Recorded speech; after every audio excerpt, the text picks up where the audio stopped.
January 13th, 2026. Sub-level Delta 9, 0200 hours. Classified zone, echo frame, active. They were no longer in the convergence chamber. Jack's eyes snapped open inside a space that defied geometry. The floor curved upward. The walls shimmered like the inside of a living equation. He wasn't standing. He was suspended. Thought, form, and memory blurred into a single, oscillating rhythm. Across from him, Leo hovered, motionless, eyes closed, a corona of light pulsing from his skin. The signal had taken root in both of them. All around, glyphs flickered across invisible walls, not written but sung by the space itself. Somewhere in the distance, a voice, not mechanical, not human, began to chant in perfect harmonic intervals. Initiating core nexus. Jack turned slowly as a rift opened before him, revealing an impossible sight. A younger version of himself, the one who vanished in 1980, still alive, still caught in the moment of abduction, frozen mid-scream inside the field. Jack reached toward the rift, not to touch, but to finally merge. And above it all, one word flickered into his mind. Not from the past or future, from the other. Aeon.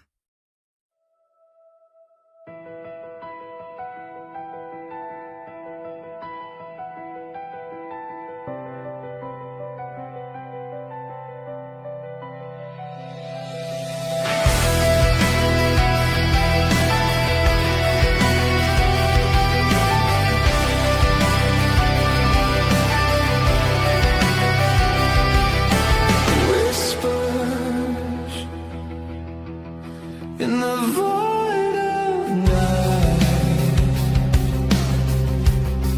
a mirror breaks, divides the light, born of fire that crossed the sky.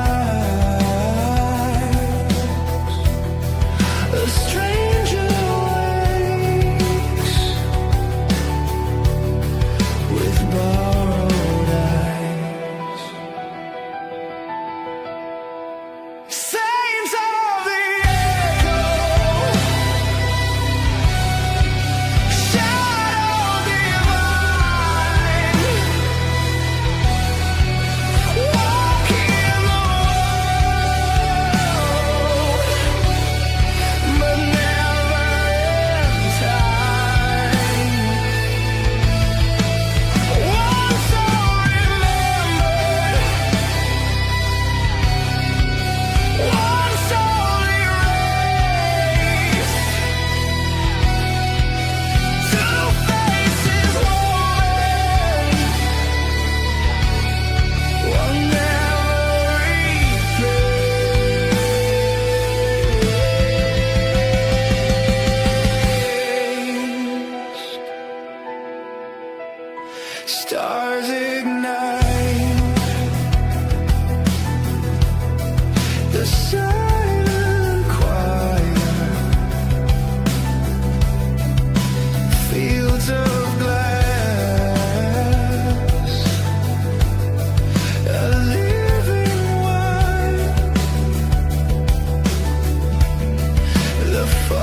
December 19th, 2025, 0620 hours.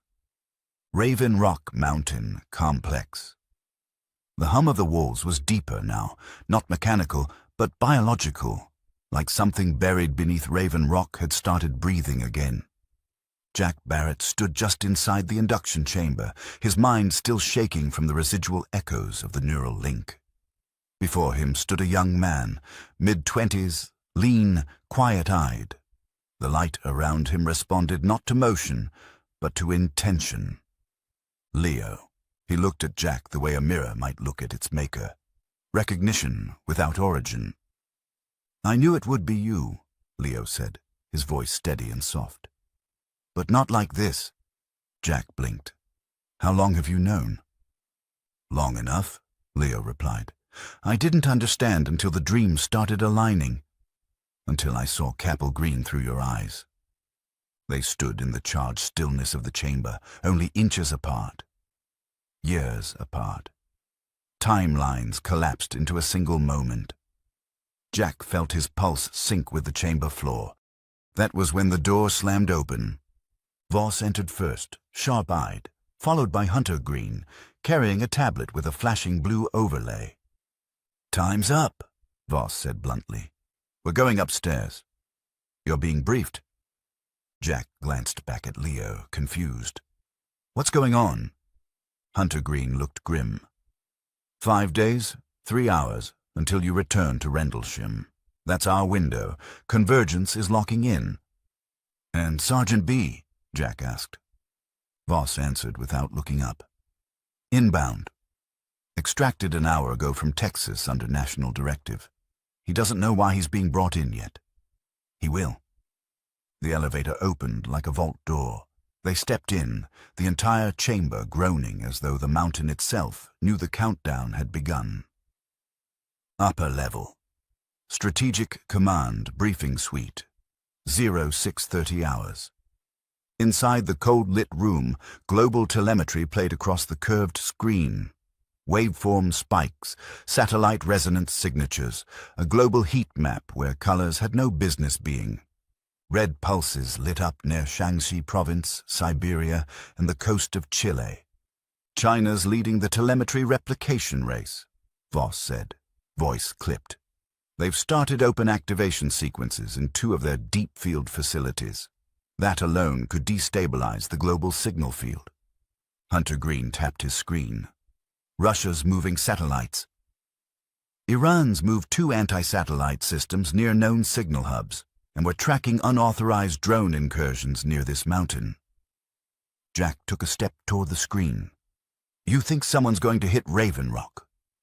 Voss didn't blink. "We think someone might hit the country."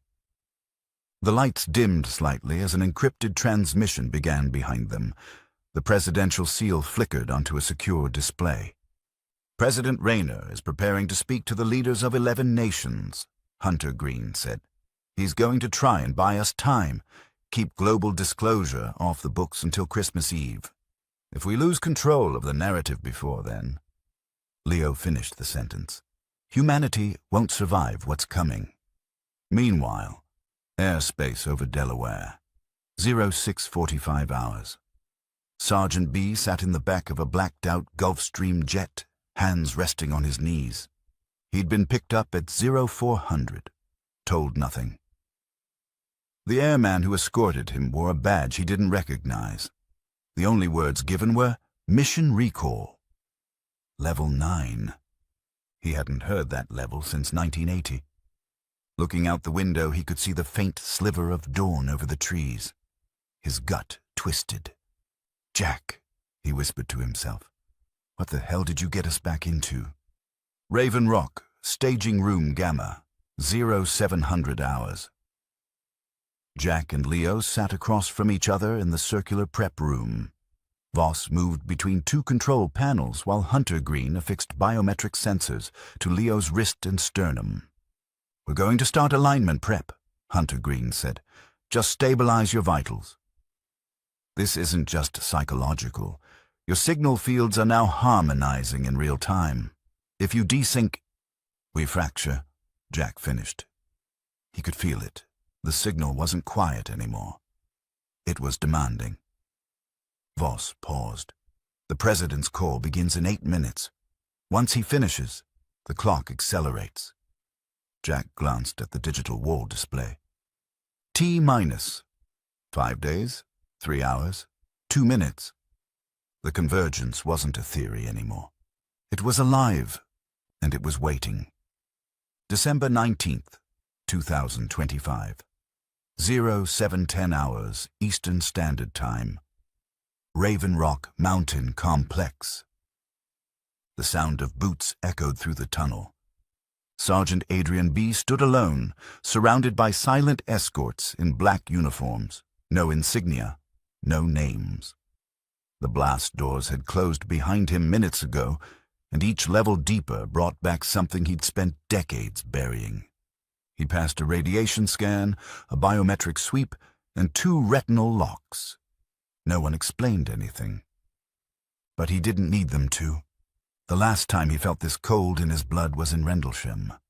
A man in a suit approached, a handler. "Follow me. Colonel Barrett is waiting." Sergeant B blinked. "Colonel?" The man didn't respond. They walked. Presidential transmission, secure node 7, 0715 hours.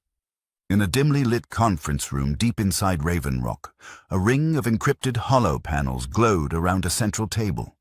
The U.S. president sat still, the American flag behind him motionless. Across from him, projected as shimmering presences: China, Russia, the UK, France, India, Iran, and Brazil. "Leaders of Earth's nuclear powers," the president began, "what I'm about to share is not theoretical. It's not propaganda, and it is not under domestic political control. This is an event horizon." He keyed in a series of coordinates. A harmonic pulse swept across the encrypted field. Satellite data appeared. UAP vector graph.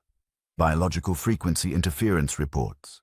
Quantum resonance models tied to human DNA. In 5 days, something buried in Suffolk, beneath Rendlesham Forest, will reach a point of convergence with 2 signal bearers. It is of unknown origin, possibly pre-human, possibly extratemporal, but it is active, and if we don't cooperate, it may fracture more than time. It may break our world. Murmurs rippled through the feeds. The Chinese premier leaned forward. "What happens if you fail?" The president didn't hesitate. "We don't get a second attempt." "And the boy?" asked the Russian chair. "He's not a boy anymore. He's the key, and the translator is with him." The president paused. "On Christmas Eve, we will reveal the truth to the public. Until then, I ask for global silence and restraint." The feeds flickered as response signals prepared to cue, but the American feed cut first. Raven Rock, Tactical Strategy Room, 0740 hours. Sergeant B stepped into the room, eyes landing first on Jack. They locked eyes. 45 years collapsed in a single breath. Jack rose. "Adrian." "Jack." A beat. "Didn't think it'd be you calling me back into hell." Jack nodded once. Didn't have a choice. Leo, standing behind them, looked at B as if seeing a figure from a dream. Recognizable by energy, not time. Voss entered. "Take your seats. The alignment path is locked. This is it." Hunter Green dimmed the lights and activated the display. A 3D map of Rendlesham Forest bloomed into view, layered with subsurface imaging and data overlays in spectral frequencies. "The core beneath Capel Green has reactivated," Voss said. "It isn't just temporal. It's sentient, and it remembers Jack." The mirrored saint was not born in Rendlesham's forest, nor solely in the depths of the anomaly. Its genesis began far beyond Earth, seeded by the passage of an interstellar object that entered the solar system unnoticed by conventional telescopes. On December 26, 1980, as Jack Barrett stepped into the temporal dilation bubble, An interstellar fragment, a crystalline body of unknown origin, crossed Earth's magnetosphere. Unlike comets or asteroids, this object carried a resonance field, a carrier wave embedded with non-local information designed to interface with biological consciousness. The fragment's trajectory brushed against Earth's upper atmosphere, releasing pulses of directed energy that cascaded through radar arrays across East Anglia. Project Cobra Mist's buried infrastructure amplified the signal, focusing it into the bubble around Jack. The phenomenon did not just record him, it duplicated him. Inside the dilation bubble, Jack's consciousness fractured.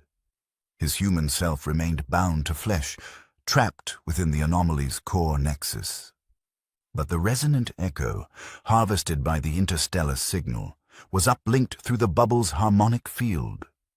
That echo, refined by alien mathematics, was recast as the mirrored saint, a perfected reflection transmitted back into Earth's reality. To onlookers, it was Jack. To the phenomenon, it was the next iteration of human interface, sculpted from him but no longer bound by him. The saint was not random. It was the intended outcome of the interstellar object's mission, to test if human consciousness could be split and sustained in dual states, to create a proxy through which the phenomenon could act in the material world, to establish a foothold for future convergence in 2025, when the same object, now identified in secret files as Project Echo Frame, would return on a looping trajectory. It called him, Hunter Green added, and it bred Leo for resonance stabilization. On December 24th at precisely 23:13 local time, a harmonic aperture will open. He pointed to a pulsing ring beneath the digital forest. That aperture is the original field Jack entered in 1980, but now it's bidirectional. Jack narrowed his eyes. So what happens if we step in? You don't step in, Voss replied. You anchor it. Jack, your frequency is the bridge. Leo is the stabilizer. Sergeant B is the proximity witness. He reinitiates the observation. Sergeant B frowned. So I just stand there and watch? No, said Voss. You witness, and you remember. Just like last time. Only now. You don't forget. The room fell silent. Leo looked between the men.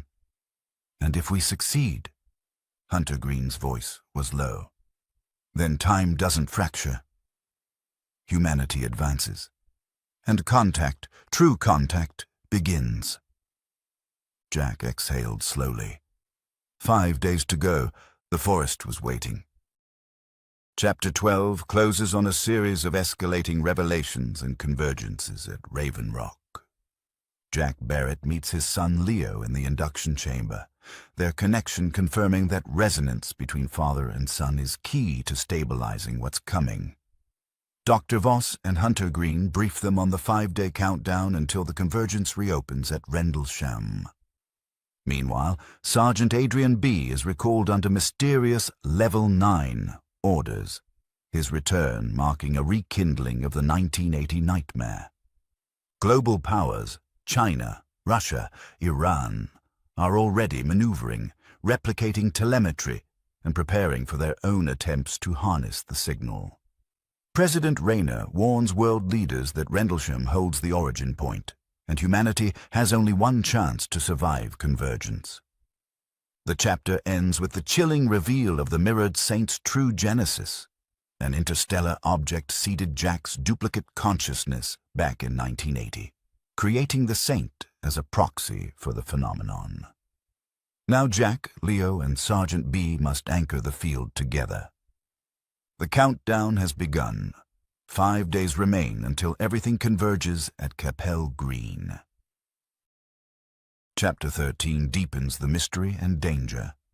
Jack and Sergeant B face their past as General Ashburn resurfaces, the very man who deceived them in 1980. For the first time, they see suppressed footage revealing that what they encountered wasn't a craft, but a sentient harmonic interface. a recursive node buried beneath Rendlesham. The truth: they were manipulated, their memories erased, and Jack's resonance exploited to keep the feedback loop open. The stakes intensify as new discoveries emerge. Subterranean chambers beneath Capel Green, already reactivating and synchronizing nightly at 23:13 GMT. Globally, rival powers begin intercepting the resonance, attempting to tune into the convergence for themselves. Breaches are detected. Russia and China prepare their own bunkers, and strange global phenomena ripple outward. Babies speaking the word echo, unexplainable church bells, repeating signals in background radiation, and shared dreams of Capel Green. The world is awakening to the signal. Chapter 13 sets the stage for open confrontation, not just between nations, but between humanity and the phenomenon itself. The convergence is no longer hidden. It is spreading, and time is running out.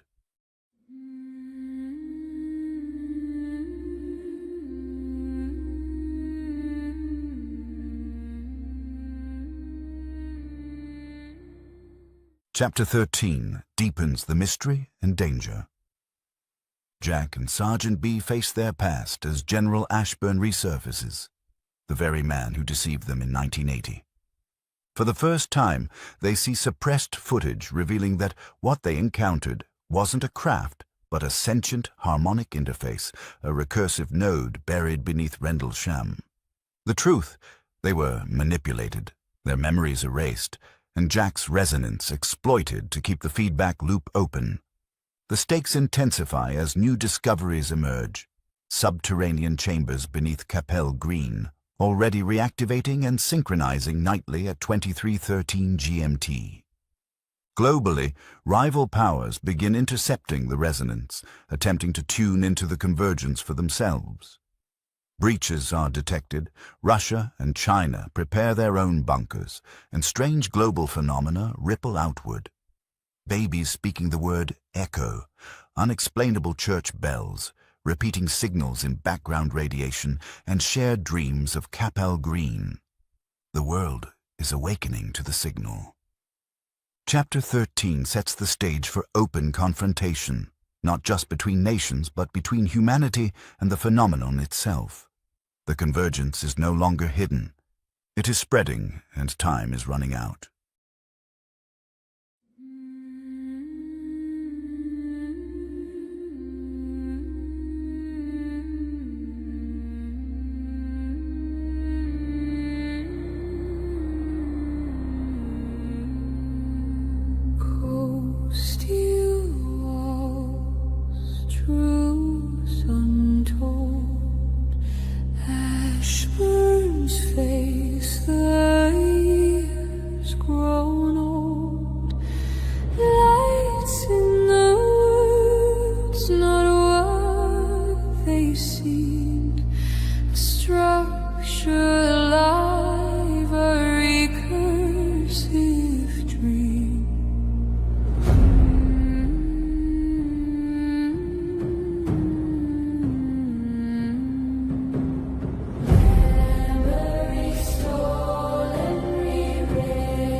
December 19th, 2025, 08:15 hours Eastern Standard Time. Raven Rock, secure debriefing chamber. 3A. The room was cold and windowless, bare steel walls, a single screen, and 2 chairs bolted to the floor. It was the kind of room designed for truths too dangerous to echo. Jack Barrett and Sergeant Adrian B. sat across from each other, the silence between them filled with shared memory and unspoken trauma. The door hissed open. Dr. Elias Voss and CIA analyst Christopher Hunter Green entered, followed by a third figure neither Jack nor B had seen in years. General Malcolm Ashburn, the man who had debriefed them in 1980, the man who swore it was just lights in the woods, the man who, as it turned out, had been running an unauthorized program under the guise of Air Force intelligence. He looked older, haunted. Jack didn't stand. "Didn't expect to see your face again," Jack muttered. Ashburn nodded, eyes flat. "I didn't come to lie this time." Hunter Green set a tablet on the table. The screen flickered to life. Archival video footage from December 1980.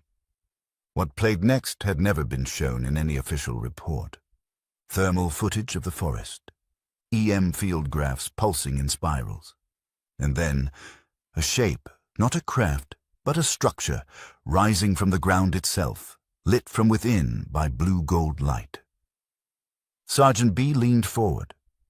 That wasn't what we saw." "No," Voss said. "That's what you were allowed to remember." Ashburn took a breath. The object in the woods wasn't a craft. It was a sentient harmonic interface, a recursive node, possibly placed here long before civilization. The incident wasn't an accident. It was scheduled. You were drawn in because Jack's biological profile resonated with the field, and Adrian, you were placed there to observe how proximity affected memory integrity. Jack's voice was hollow. "You used us."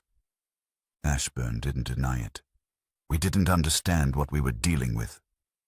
We still don't, but what we learned is that the object wasn't from somewhere else. It was from somewhen. It was designed to respond not to authority or intellect, but to frequency. You, Jack, created a feedback loop, and it's still open." Sergeant B's knuckles whitened. "You wiped our memories."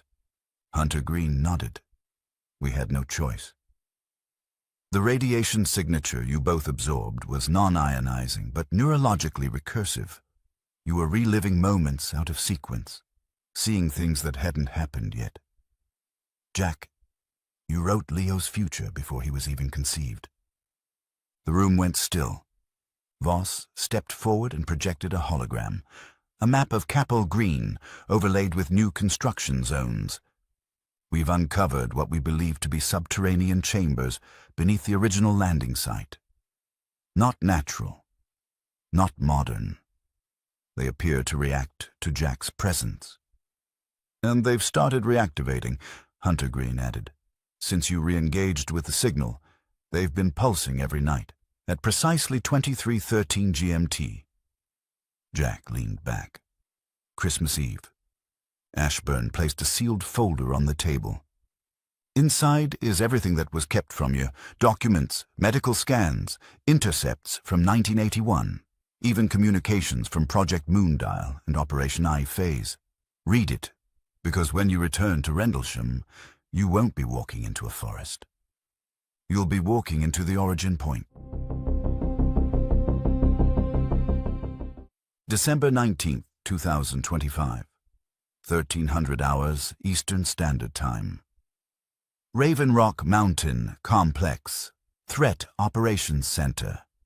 Alarms didn't sound at Raven Rock, not the kind that echoed. Instead, the lighting changed. Subtle. Red bands around the ceiling softened to deep amber. That meant a breach attempt, not local but strategic. The kind that meant eyes were turning toward the mountain and hands were moving. Hunter Green stood over the table, scanning telemetry feeds. "We've got 2 incursions," he said. One near Colorado, fainting drone swarms. The second, more subtle. Russian. Voss turned from the internal neural sync display. How close? Hunter Green didn't look up. Close enough that our satellite relay in Ohio blinked. He brought the screen to life. A diagram displayed a geosynchronous satellite over the East Coast. The relay had received an unauthorized quantum key handshake attempt. The point of origin was masked behind a Siberian comms network. The data stream wasn't in bytes. It was in resonant intervals. "They're not trying to steal information," Hunter Green said. "They're trying to hear the signal." Real-time frequency intercepts. Jack and Sergeant B entered just in time to catch the last part. Jack frowned. "They're listening in on the convergence?" "Not just listening," Voss said darkly. "They're tuning in, which means they have a copy of part of the waveform, likely from Leo's early resonance pulses. That means they're not just aware, they're preparing for their own interface." Sergeant B looked at Jack. "If they tried to recreate this without understanding it..." Jack finished the thought. "They might break the world."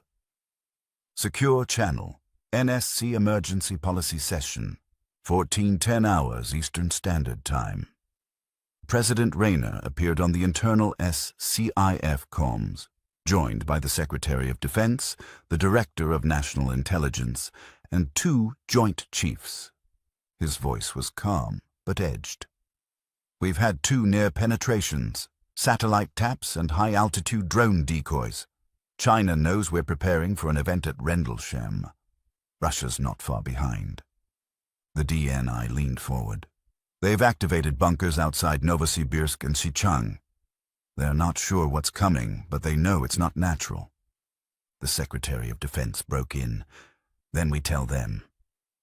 We go public, early. Controlled disclosure. A global alert, coordinated through the UN, before Christmas Eve." But Voss appeared on a secondary secure screen. "No," he said plainly. "If you go public now, you trigger chaos. Markets collapse. Militaries start shadow prepping for false flag retaliation. You don't reveal an unknown frequency event 5 days before convergence. You give them just enough to wait." President Rayner looked weary. "And if we lose control of the narrative?" Hunter Green answered this time. "Then the narrative controls us, and the phenomenon might change its tone." Meanwhile, global effects spread. December 19th to 2000 GMT. In South Korea, a child born at midnight opened his eyes and said one word in English: echo. In Italy, church bells rang at 3:13 a.m. with no one pulling the ropes. In South Africa, a group of deep space radio telescopes detected a repeating harmonic sequence embedded in background radiation. It matched a waveform last seen during the original Rendlesham incident in 1980. And across the world, civilians, unconnected, unaware, began dreaming of 2 figures in a forest lit by a pale sphere. One older, one younger. They dreamed of a name. A place: Capel Green, Raven Rock, Observation, Chamber Beta. December 19th, 2300 hours Eastern Standard Time. Jack stood alone, watching the pulse chamber throb through the glass. Leo sat in stillness, the waveform inside him no longer rising. It was listening. B entered behind him. "So what now?" he asked. Jack didn't answer at first. Then, the world's starting to feel it. B folded his arms. "And we've still got 5 days left." Jack turned, eyes hard. "We don't need 5. We need 1 night." He glanced down at the countdown clock. T-minus. 4 days, 2 hours, 13 minutes. And it was getting louder. Chapter 13 closes with revelations that shatter the last layers of denial. Jack Barrett, Sergeant B, Voss, Hunter Green, and even the disgraced General Ashburn confront the truth.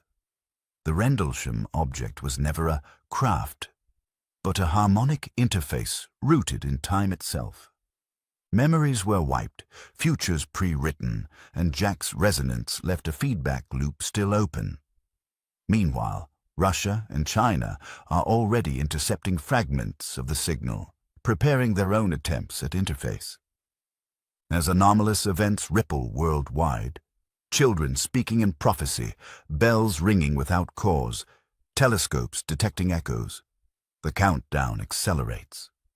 Jack understands the phenomenon will not wait. What lies beneath Rendlesham is awakening, and the world is beginning to feel it. Chapter 14. The last silence escalates the drama onto a global stage. Leaders convene in encrypted briefings, struggling to contain what is rapidly becoming more than a national incident. It is a continuity of species event. Beneath Capel Green, secret staging grounds are prepared with exotic arrays, containment rings, and amplifiers keyed directly to Jack and Leo's blood resonance. But rival powers are already building mirror fields, and Lopner in China stirs with its own activation. Jack, Leo, and Sergeant B are scheduled for covert transfer, but Voss unveils a radical alternative: direct phased insertion through the convergence field itself. The world edges toward collapse or transcendence as the last silence breaks. Every step a risk, every moment a test of whether humanity can cross the threshold without shattering.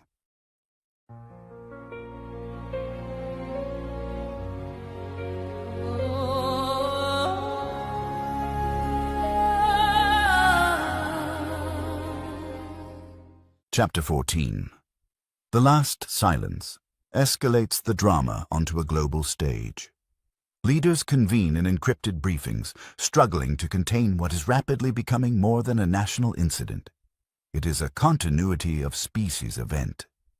Beneath Capel Green, secret staging grounds are prepared with exotic arrays, containment rings, and amplifiers keyed directly to Jack and Leo's blood resonance. But rival powers are already building mirror fields, and Lopner in China stirs with its own activation. Jack, Leo, and Sergeant B are scheduled for covert transfer, but Voss unveils a radical alternative: direct phased insertion through the convergence field itself.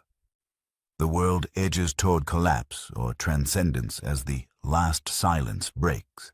Every step a risk, every moment a test of whether humanity can cross the threshold without shattering.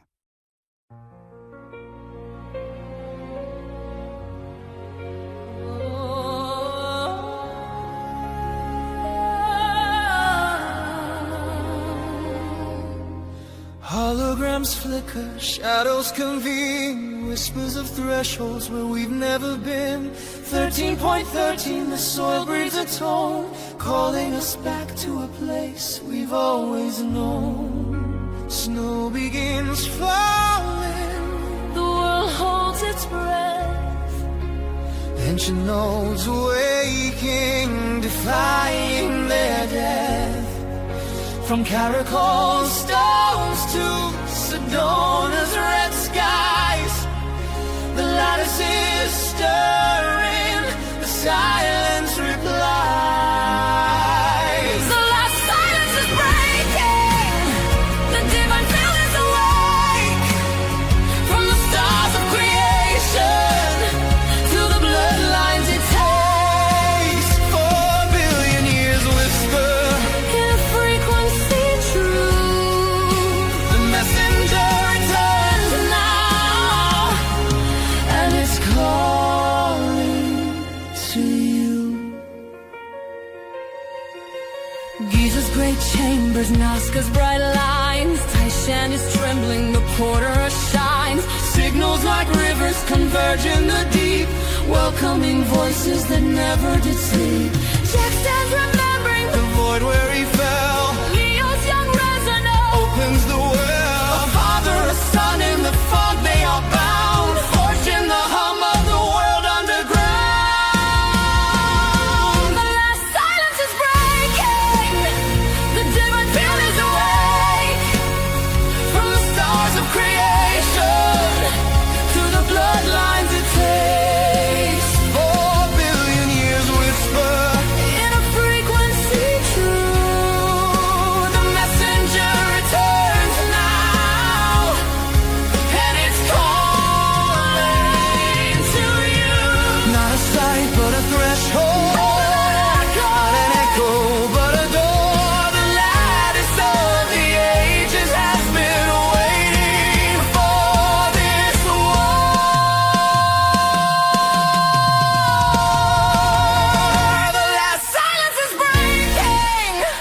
The divine field is awake. From the time of our making to the future we stay. 4 billion years whisper through the stones and the blue. The messenger returns now, and it's choosing you. The silence is over. The silence is over.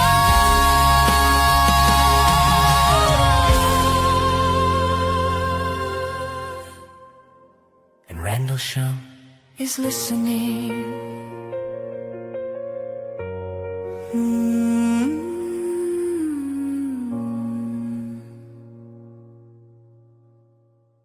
December 20th, 2025, 0700 GMT. Geneva, encrypted global response briefing. The holograms flickered in silence, each national leader seated in a secure shadow room. For 3 days, Chancellor Arden's message had gone unanswered. Now the channel opened. The Russian delegate was the first to speak. If what you're saying is true, then why are we not involved directly? Why is this happening on Anglo-American soil with no global oversight? The British Prime Minister leaned in. Because the fracture began here, and because the personnel required to engage it were altered during a NATO assignment. This is not just a national incident, it's a continuity of species issue. The Chinese premier cut in, calm but edged with calculation.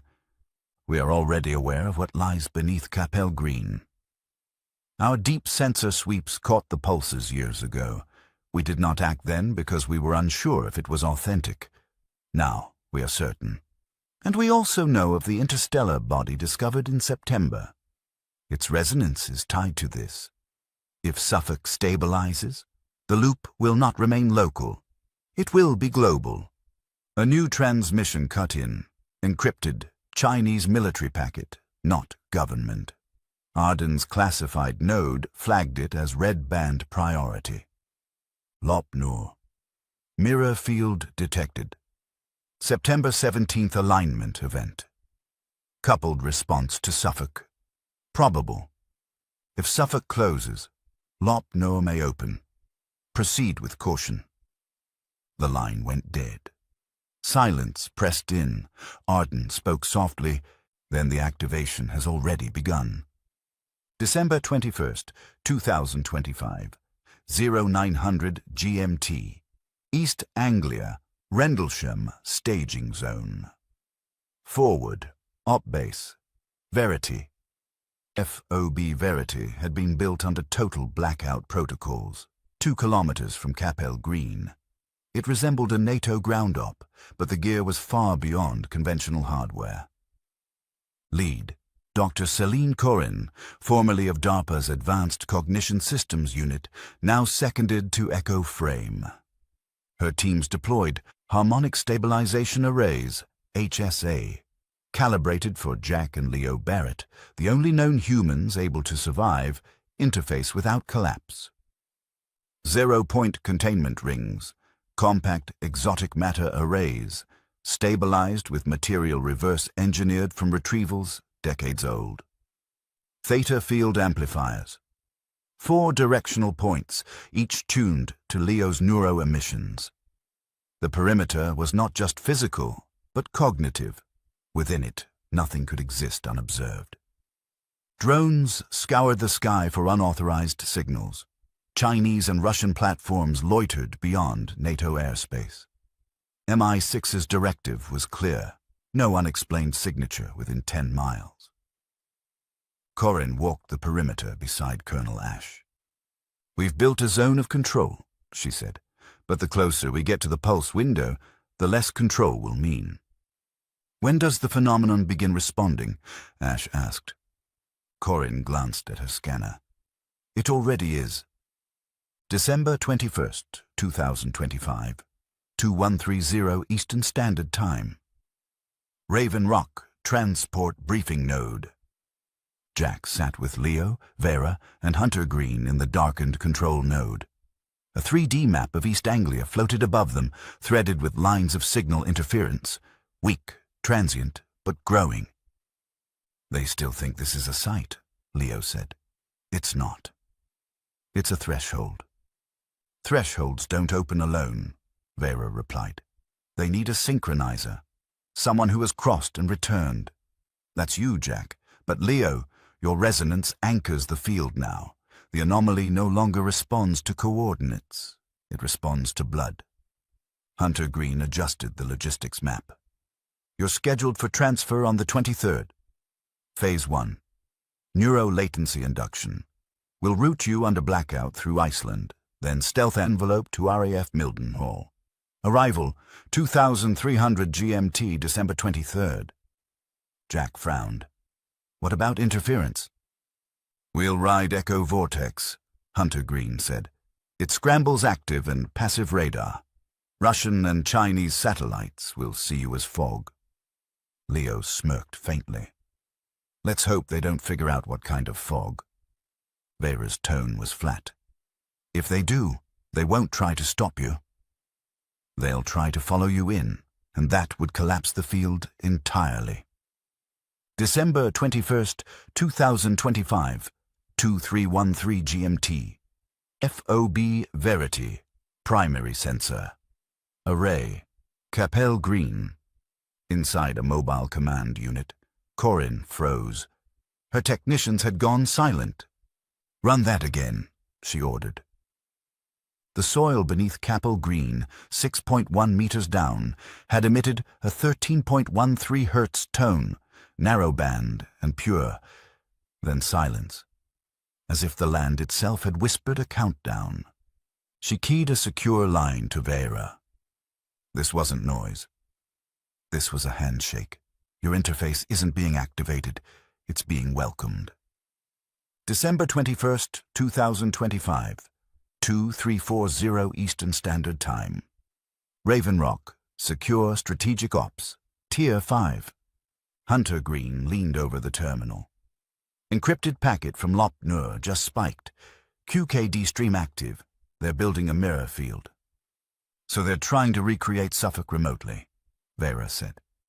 "Then the second we move Jack and Leo, we're targets," Hunter Green muttered. "Then we don't move them." Hunter Green blinked. "What are you suggesting?" Vera pulled up a sealed protocol, a spiral nested in a triangle flickering on screen. Direct phased insertion. Protocol, Echo Frame Prime. Status, unused. Risk level, Tier, Omega. Engineered by Project Moondial/Reme Group. Hunter Green's eyes widened. "That's untested." "It's the only way we keep them unseen," Vera replied. "We don't fly them to England. We shift them. Direct phased transport, signal-aligned targeting. We let the convergence field itself pull them through. If either end deviates, they'll displace," Hunter Green said. Vera looked through the glass, where Jack Barrett and his son Leo stood together, a father and son forged in light and blood, preparing to walk into history. "He'll agree," Vera said softly, "because he remembers what it felt like to vanish." Outside, snow began to fall again. Intercut, Cosmic Trigger. The visitor of September. Far beyond the forests of Suffolk, an interstellar body, 3I/Veritas, threaded the inner system.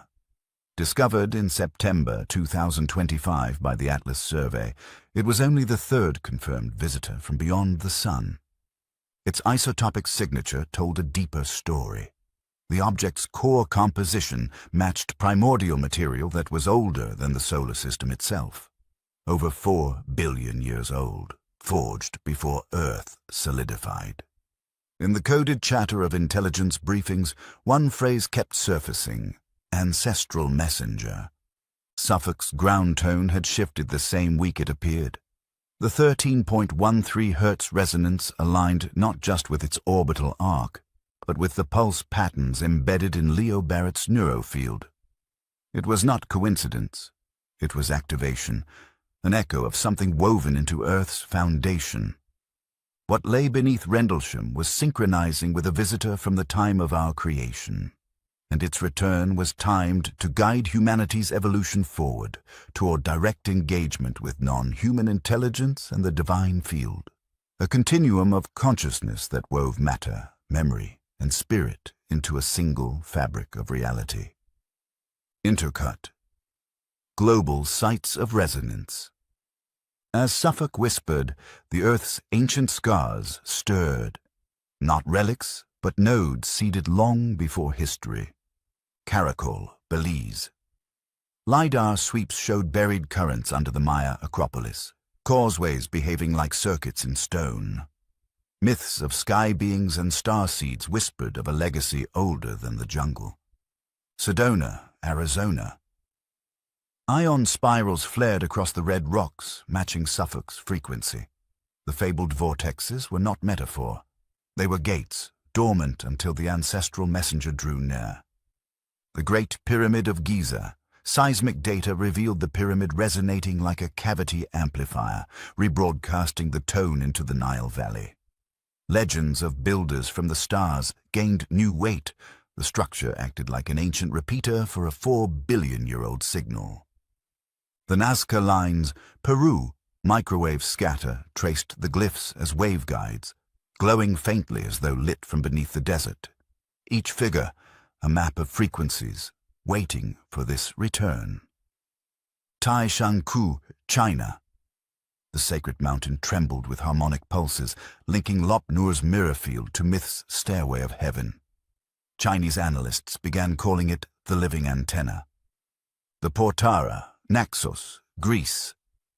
At sunset, magnetometers caught the marble gate channeling the tone as though it had always been a door. Myths of Apollo, light and prophecy seemed less symbolic and more like a memory. Together, these sites hummed with Capel green. They were not merely monuments, but a planetary lattice planted in prehistory, a network designed to awaken when the ancestral messenger returned. The activation was never meant to be contained in one forest. It was global. It was timed. If you map these sites on a globe and connect them, Caracol, Nazca, Giza forms a power triangle in the equatorial zone.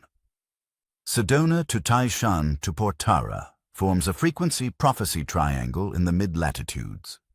Together, the triangles overlap to create a planetary hexagram, a resonant geometry that acts as Earth's harmonic array. This model makes it visually clear that each site is not random but deliberately positioned to capture, amplify, or modulate an incoming 4-billion-year-old transmission. And its return signaled not only the end of the last silence, but the beginning of humanity's next stage, an initiation into the divine field through direct engagement with non-human intelligence. T-minus 2 days, 23 hours, 47 minutes. The last silence was breaking, and whatever had buried itself beneath Rendlesham and across the divine field was listening. The hum of the Earth's hidden lattice now throbbed across continents, through monuments, mountains, deserts, and stone gates. From the ruins of Caracol to the marble frame of the Portara, from Sedona's spirals to Giza's silent chambers, the frequency spread, binding past and present into a single converging moment. Jack stood at the edge of the chamber in Raven Rock, Leo at his side, their bloodline already woven into the pulse. Snow whispered against the mountain above, and for a fleeting instant he felt the weight of 4 billion years pressing down, reminding him that this was not just a mission. It was the return of an ancient messenger, a force tied to creation itself. The countdown ticked on, merciless and steady. T-minus 2 days, 23 hours, 47 minutes. The last silence was breaking, and the divine field was listening. In Chapter 15, the focus shifts from revelation to action. At Raven Rock, Jack, Leo, Sergeant B, and Voss faced the impossible choice between stealth transport and the untested phased insertion. The U.S. prepares a daring experiment, phasing non-organic mass into Capel green. The test succeeds, but it triggers alarms across the globe. China and Russia scramble to intercept.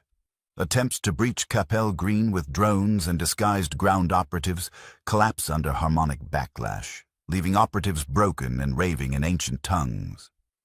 The U.S. responds with escalation, deploying the orbital Golden Dome, a classified shield array, warning rivals to stand down. Meanwhile, the anomaly grows more reactive, responding to memory, thought, and willpower. The convergence is no longer a passive threshold, it is summoning them. Jack and Leo must prepare for direct engagement, but every option carries mortal risk. By the end of Chapter 15, the countdown narrows. The field has proven it can phase matter intact. The next test will be them.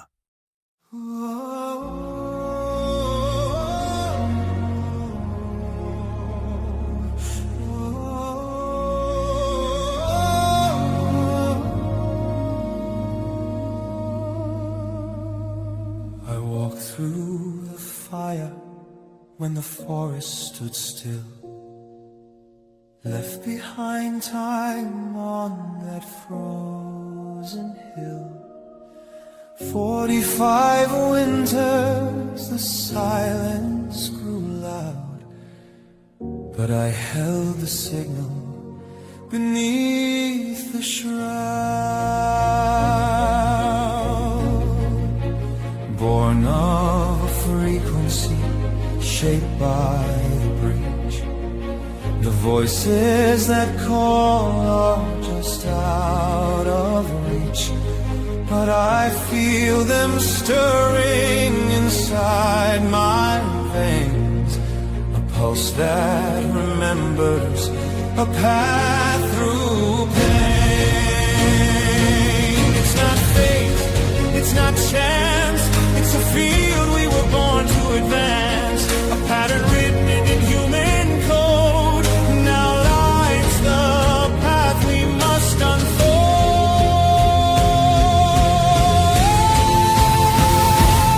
We are signal born, carried by the light, forged in fracture, risen through night. In the hum of the breach, in the silence we swore, we awaken the echo. We open the door.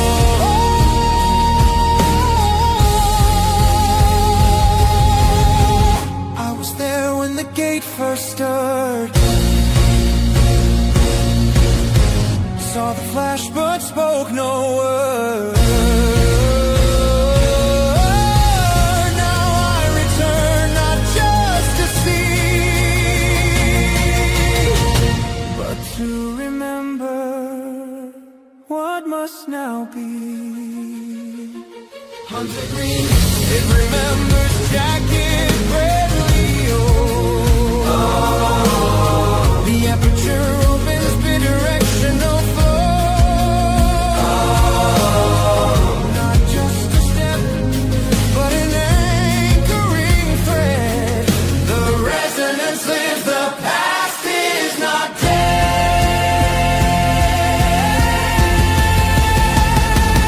We are signal born, converging in flame.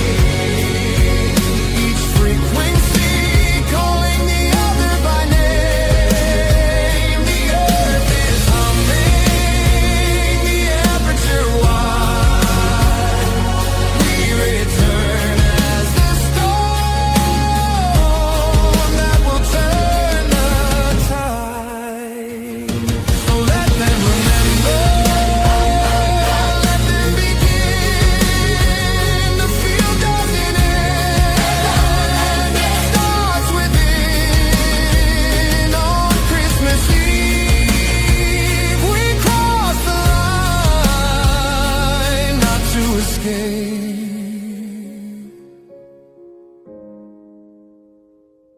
but to realize.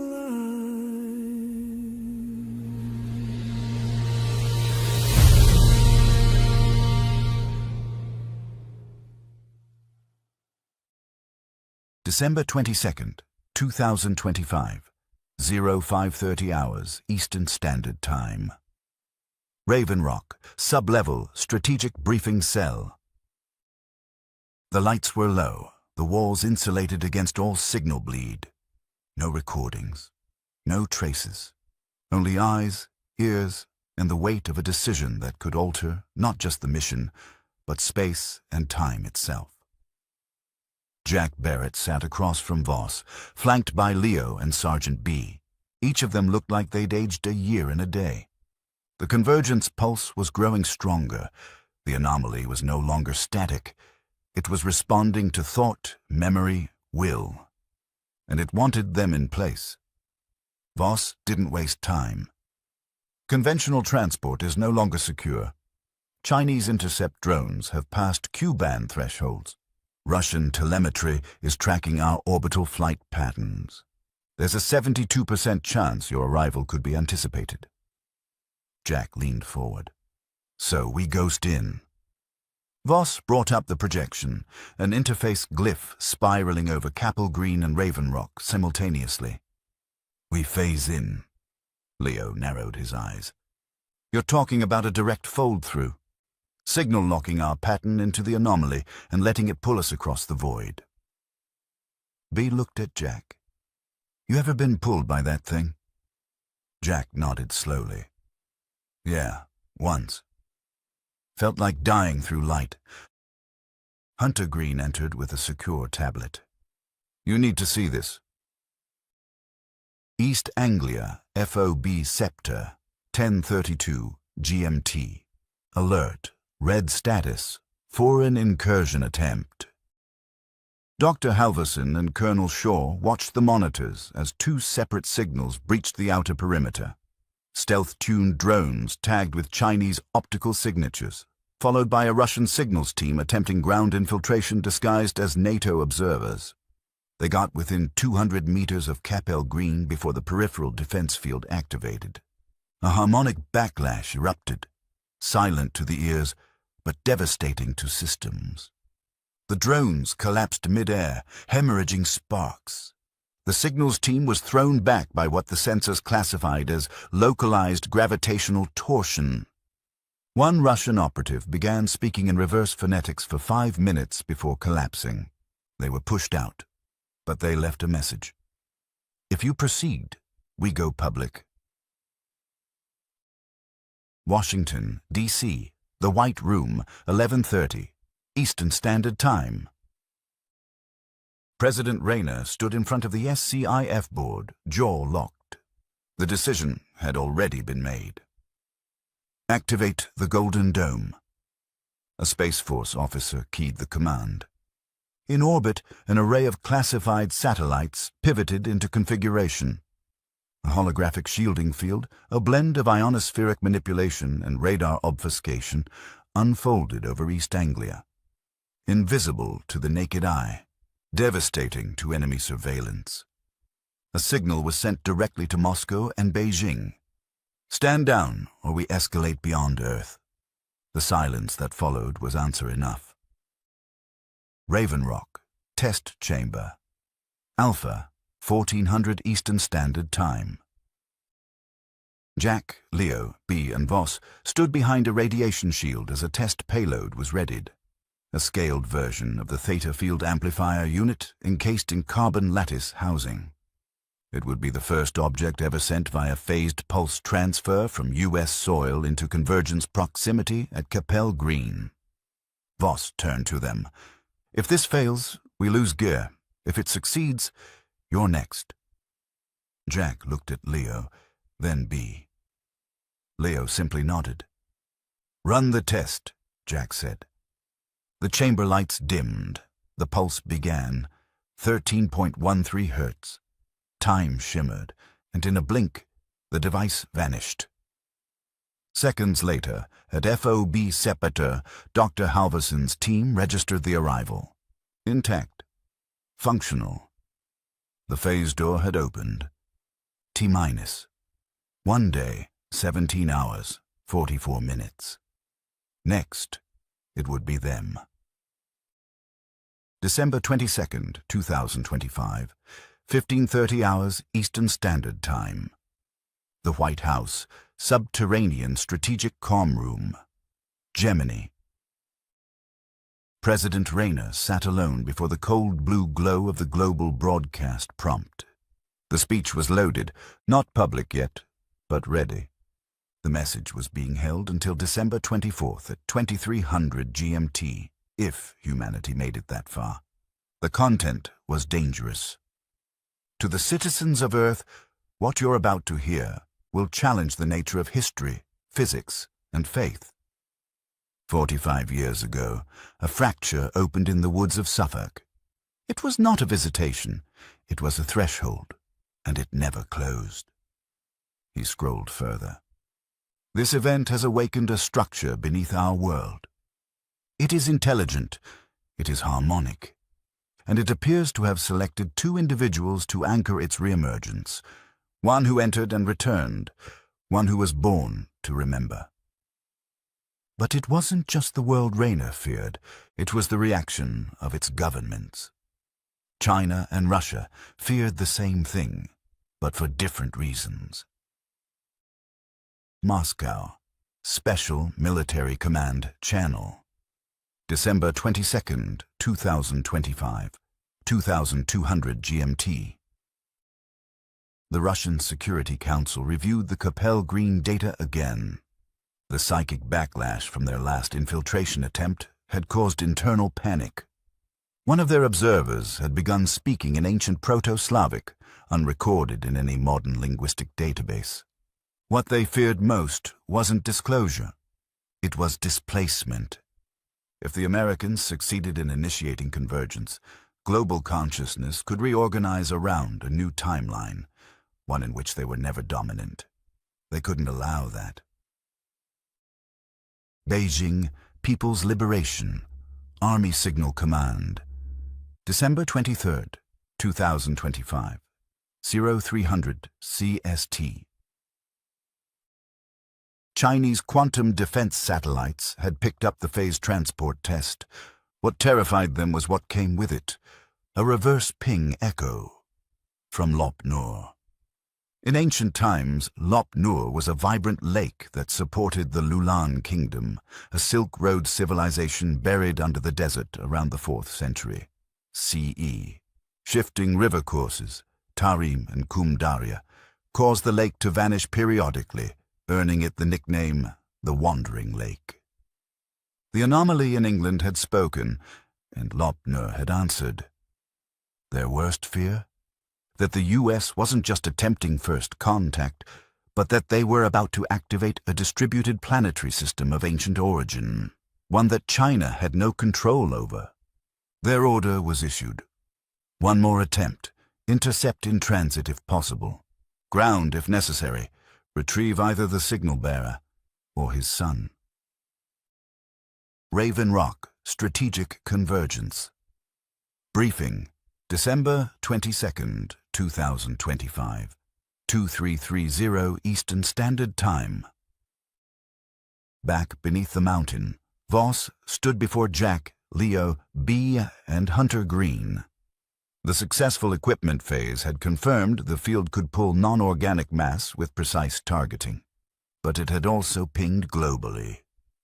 "We can't phase without risk now," Hunter Green said. "The Chinese know it works. The Russians too. If we use it again, especially with you three, they'll know you're coming. And they'll be waiting." Jack folded his arms. "So, what's the alternative?" Voss keyed up two routes, phased insertion. Fast, hidden, but now it is visible to those who are watching. Stealth transport, VAREF. Cover flight. Slower, physically safer, but vulnerable in airspace and upon ground landing. Leo looked at both. Either way, we're being hunted. Hunter Green stared at Jack. This isn't just tactical anymore.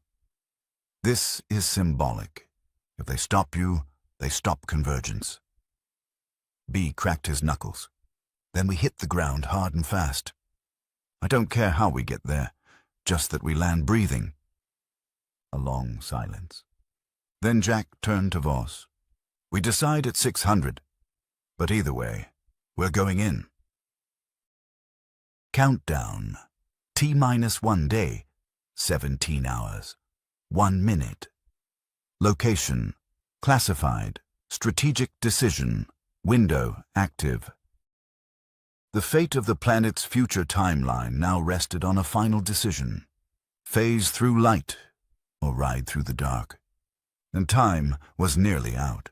December 23rd, 2025. The countdown has begun. Beneath Raven Rock, decisions are no longer theoretical. They're survival. Jack Barrett, Leo, and Sergeant B sit across from Voss and Hunter Green in a sealed carbon chamber as two paths unfold before them.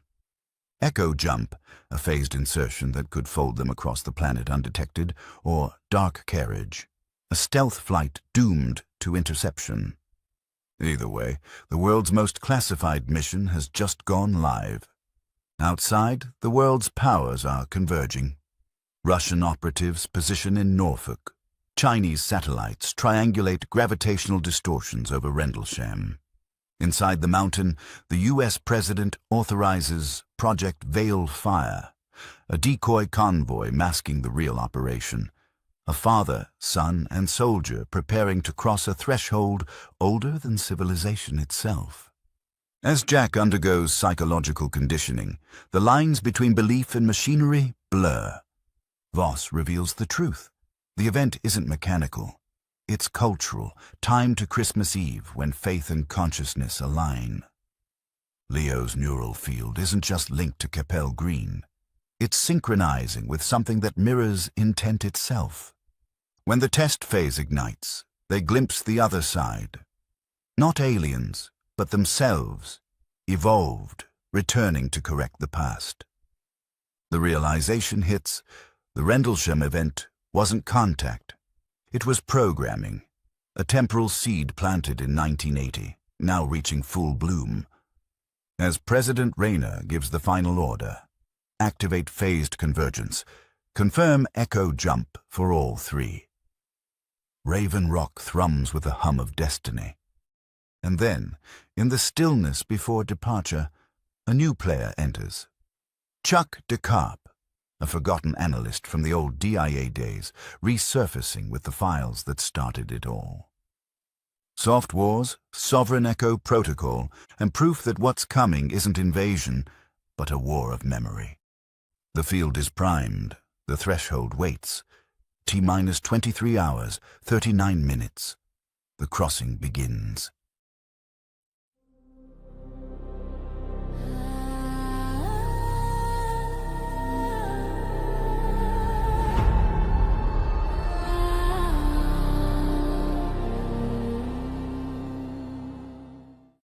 The pulse that began in Suffolk had now become planetary. As global powers scrambled to interpret what was happening beneath Capel Green, Raven Rock's subterranean halls trembled with anticipation and fear. The first phase transfer test succeeded. A theta field payload vanished from U.S. soil and reappeared beneath Rendlesham intact. Proof that the gate worked. But the moment it did, China's quantum satellites and Russia's field operatives detected it. The world now knew the Americans were on the move. President Rayner authorized the Golden Dome, a cloaking field to protect the British corridor, while Voss briefed Jack Barrett, Leo, and Sergeant B on the grim reality. Their mission had triggered a race between nations, belief systems, and timelines. To the outside world, this was about technology. But within Echo Frame, they knew it was something deeper. The phase data revealed a reflection. The anomaly wasn't reaching toward humanity. Humanity was reaching toward itself. The event in 1980 wasn't the beginning. It was the correction point, and now the correction was collapsing back on its origin. As Chapter 15 closed, the choice was clear. Phase through light or fly through the dark. The team had until dawn to decide.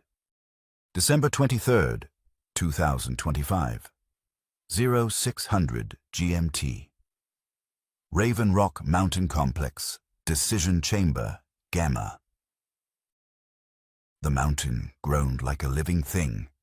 Every corridor pulsed faintly with the low hum of the harmonic field, 13.13 hertz, steady, ancient, alive.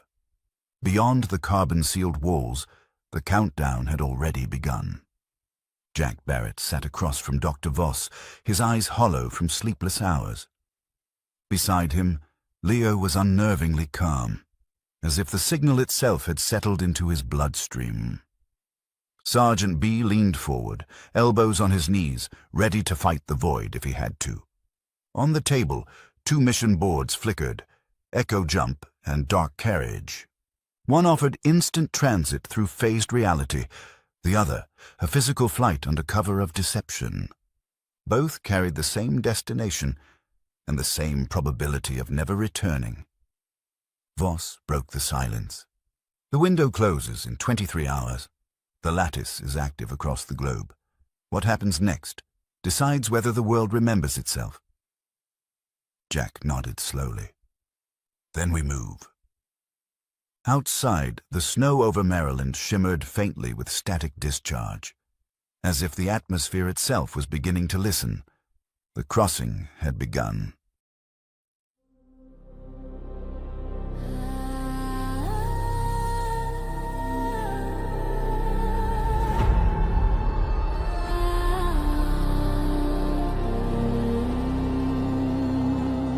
Beneath the mountain, the clocks run thin, the echoes call, we're born again. One cold of blood, one breath, one spark. The line between gods and men grows dark. The chamber hums, the pulse is near, the end of silence, the edge of fear.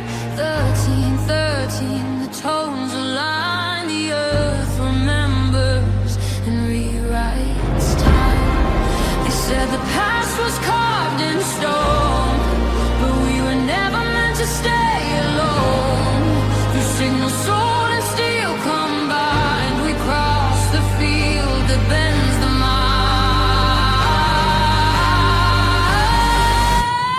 We are the conduit light, the bridge through space, through faith, through time. When the stars ignite our veins, we rise, reborn through coded pain. The sky is calling, the circuits break. We fall to rise, we're all too late. The countdown whispers fade away. T-1 day, the crossing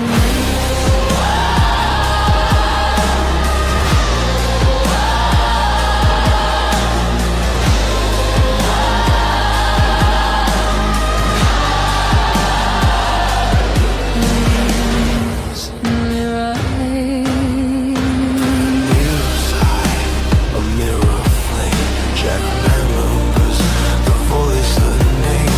Beast stands ready, the soldier's creed, to bleed for a world he'll never lead.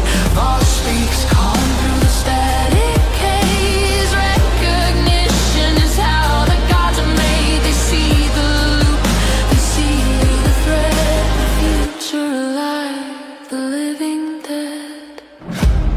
Through the echo, through the breach, memory is the hand we reach. The world rewinds to find its face. A single bloodline saves the race. They honor arriving, we are the signals born in every scar. We weren't chosen, we were designed to light the dark and fold mankind.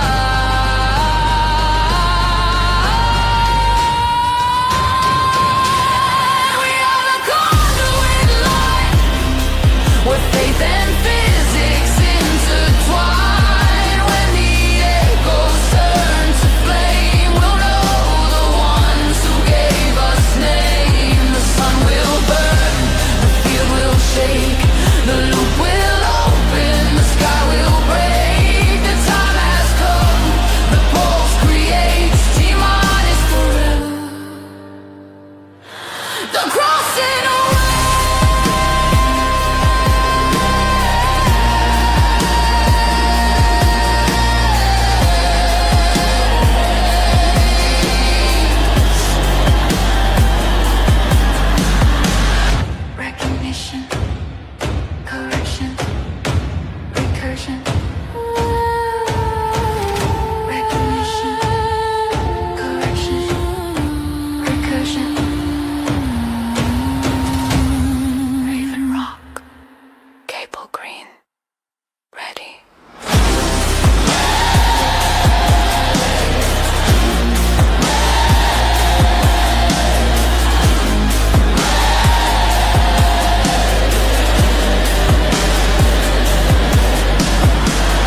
December 23rd, 2025, 0600 hours GMT. Raven Rock Mountain Complex, Decision Chamber Gamma. The room had no windows. The walls were carbon-layered, soundproofed, and frequency-sealed. Outside, the facility was locked under DEFCON 2 protocol. Inside, history was being weighed on a countdown. Jack Barrett, Sergeant Adrian B., and Leo sat across from Voss and Hunter Green. None of them looked rested. All of them were ready. The question wasn't whether to go. It was how. Hunter Green keyed up 2 mission boards. 1, phased insertion, echo jump. Pros, instant, undetectable by radar. Cons, now compromised. China and Russia could anticipate the waveform shift. Risk of temporal misalignment if resonance deviates mid-jump.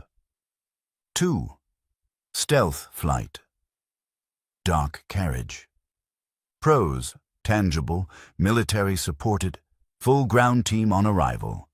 Cons, prone to intercept en route, requires precise landing at RAF Mildenhall and fast exfil to Capel Green. We've received intel, Voss said calmly. Russia has activated a field team inside Norfolk. China has diverted a quantum array to monitor anomalous gravitational distortions near Rendlesham.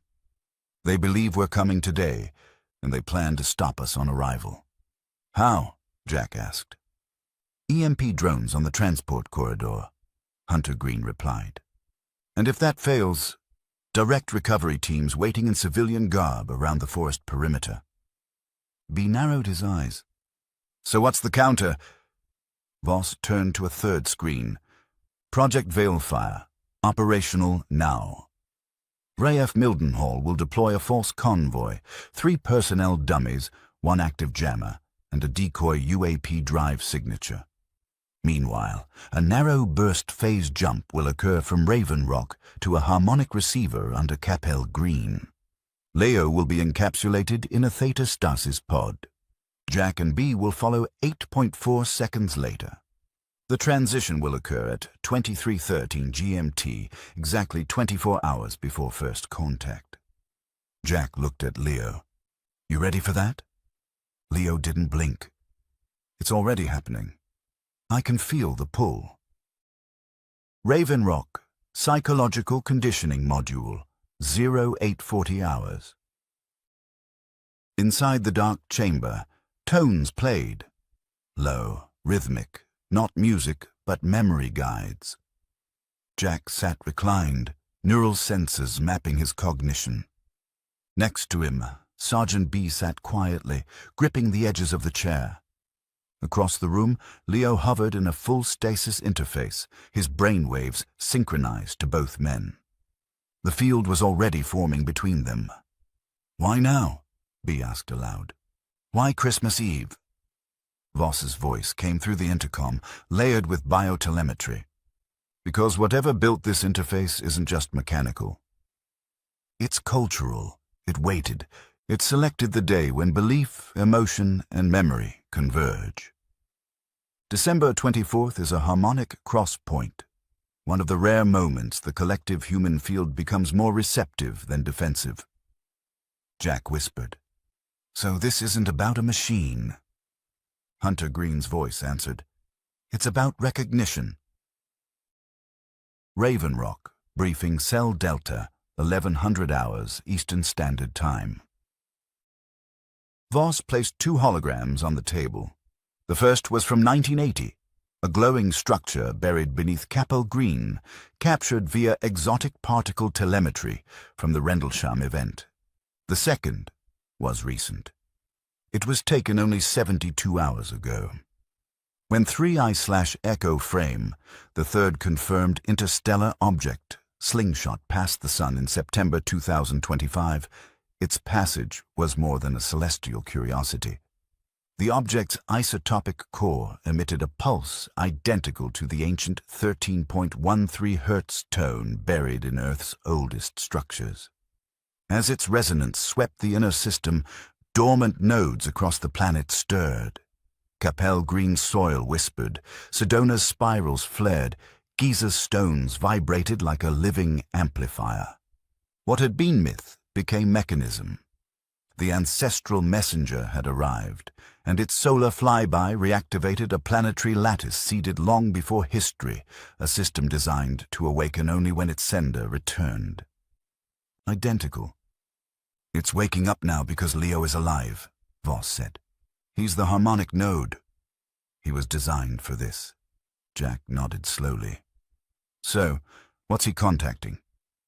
Voss's expression was unreadable. We don't know if it's alien, ancient, or something outside linear causality, but Leo may be reaching not just into the past, but into a layer of human consciousness that predates civilization.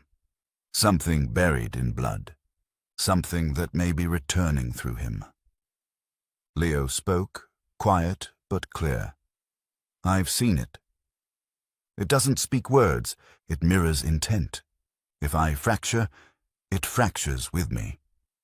Sergeant B stood. Then we hold the line. No matter what. Final decision. Transport Command Tier 1. Time 12:33 hours Eastern Standard Time. President Rayner gave the command. Activate phased convergence. Confirm echo jump for all three. The vault lit in pale blue. Jack turned to Leo. One more day. Leo nodded. One more moment. The room began to pulse. T-minus 23 hours, 40 minutes, 11 seconds. Destination, Capel Green. December 24th, 2025. 23:13 GMT. Objective, first contact. The countdown had begun. December 23rd, 2025. 23:13 GMT. Raven Rock, Phase Chamber, Omega. The phased cradle released with a hiss. Jack Barrett's body arched as the energy drained from his spine. Leo exhaled, steam curling off his fingers. Sergeant B blinked in stunned silence, his mouth open, his eyes wide. But they had not crossed. Not yet. This had only been the preparatory sync, a controlled glimpse into the signal band. A systems test that did more than test. It downloaded. Jack dropped to his knees, fists on the cold metal floor. It wasn't just a future. Leo knelt beside him. It was our future. Sergeant B leaned against the chamber wall. That thing didn't show me aliens. It showed me us. What we became. What we had to come back to fix. Jack nodded slowly, his voice hoarse. They reached into 1980 not to warn us. Not to stop something, but to plant something. Me. Leo. This event. It was programmed into the timeline. A correction disguised as contact. Leo added quietly, They aren't arriving. We are. This contact isn't first. It's final. Jack looked up at the observation window where Voss and Hunter Green watched. We know now, and we're ready. Raven Rock, Strategic Council Briefing Room, 23:50 Eastern Standard Time. December 23rd, 2025. The chamber held only 12 people. President Rayner, Joint Chiefs, Director of National Intelligence, NSA Director, Secretary of War, 2 Space Force commanders, and Dr. Elias Voss. Voss stood alone at the front of the room. A projection behind him showed the harmonic lattice blooming beneath Capel Green, pulsing once per minute in perfect 13.13 Hertz cadence. He began without preamble. Gentlemen, what we are dealing with is not invasion, nor contact in the conventional sense. This is not a foreign intelligence. This is a recursive intelligence. Temporal, civilizational, possibly human, possibly post-human. A murmur passed across the table. The event in 1980 was a planted divergence, an interface moment designed to redirect a timeline. Jack Barrett was the anchor. His son, Leo, the harmonizer. The result of that timeline correction is converging now, on December 24th. That's why it must happen on that day. The convergence only stabilizes when belief, memory, and resonance align. The Secretary of War leaned forward. What happens if we don't go? Voss looked him straight in the eye. Then the signal collapses. The correction fails. The intelligence loop closes without return. And whatever we become doesn't remember us. The President exhaled. And what are they, really? Voss was quiet for a moment. That's the question even they may not know. But what we encountered in the threshold isn't simply us in the future. It's what we must become to survive what comes next. Silence fell. The President stood. Then send them. And God help us all. December 23rd, 2025, 23:54 Eastern Standard Time. Raven Rock, Staging Quarters, Team Room 12. The briefing had ended. The order had been given. Send them, the President had said. And with that, the corridor outside Jack's quarters returned to quiet. Inside, Jack, Leo, and Sergeant B sat in the stillness. No words between them, only the electric hum of anticipation and the silent weight of what they now knew. A soft knock interrupted the quiet. Then the door creaked open. The man who stepped inside was older, lean, and carried himself like someone who'd seen too much and somehow lived through all of it. I thought I'd be dead or disappeared before this moment, he said with a dry smile. But somehow, here we are. Jack turned, surprised.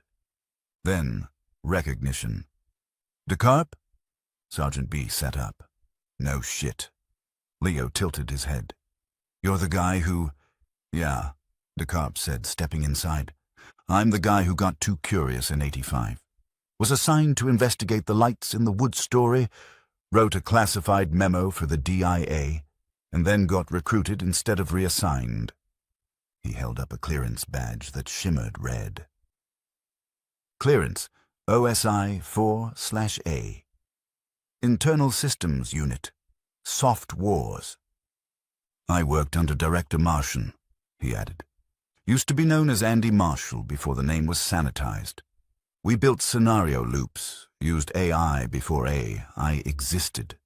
Tried to predict when the loop would close, and more importantly, who'd be at the center. He looked directly at Leo. You're the core, kid.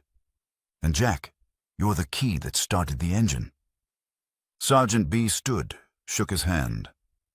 So what the hell are you doing here now? DeCarp's smile faded into focus. I've been read back in.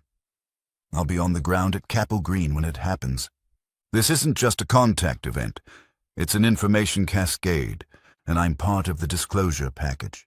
What we're about to show the world will either realign human history or rip it apart. Jack crossed his arms. And if it's the latter? DeCarp shrugged. Then at least I finally get to report the truth. He handed Jack a data chip. This is everything I've compiled since 1980.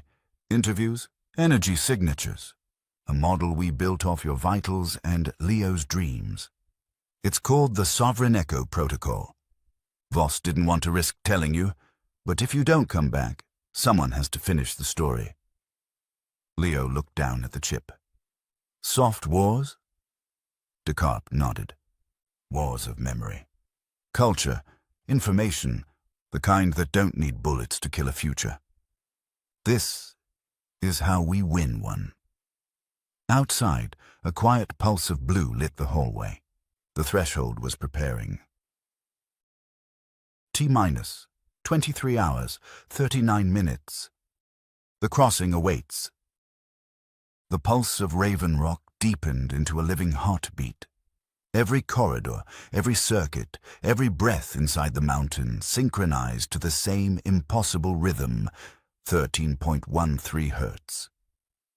The frequency of awakening.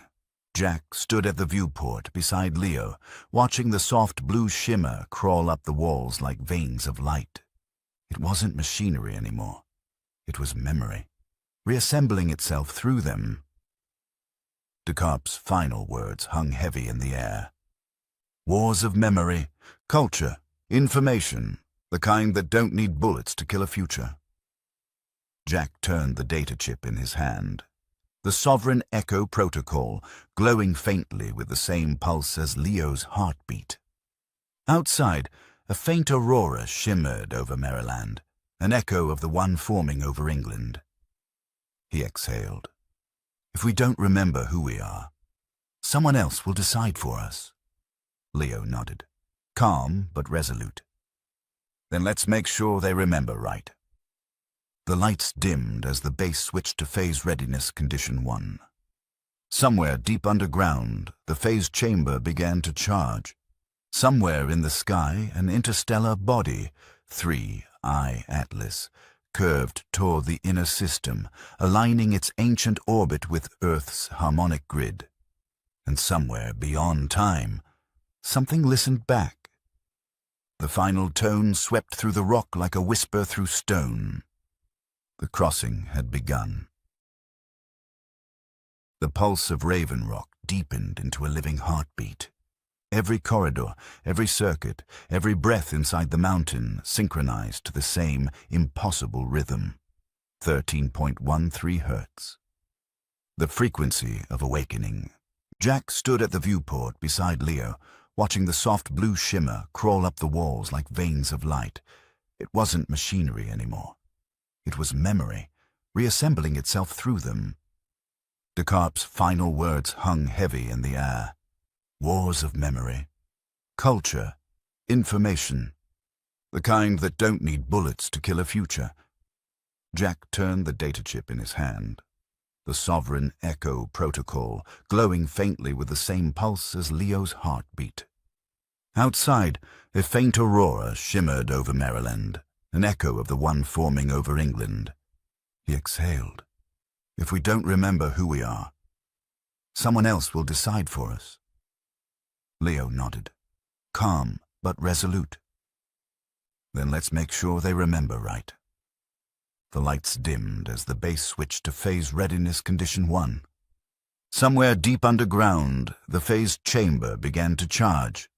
Somewhere in the sky, an interstellar body, 3I Atlas, curved toward the inner system, aligning its ancient orbit with Earth's harmonic grid. And somewhere beyond time, something listened back. The final tone swept through the rock like a whisper through stone. The crossing had begun. Dawn broke over a world holding its breath.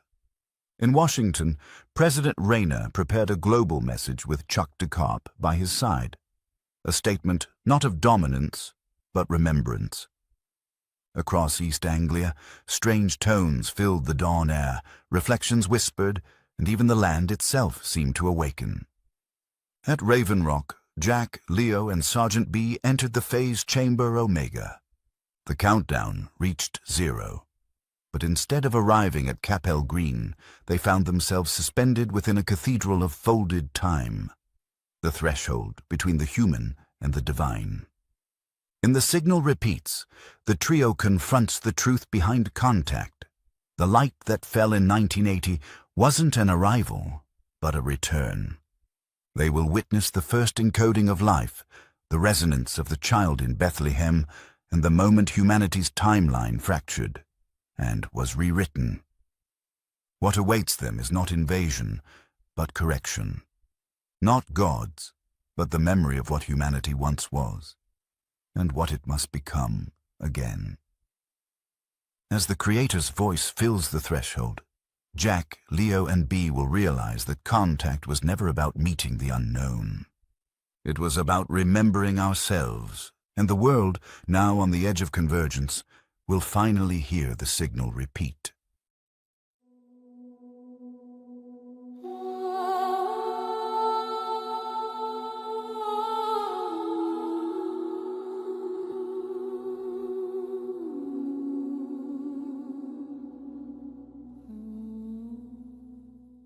Inside Raven Rock, the countdown had begun.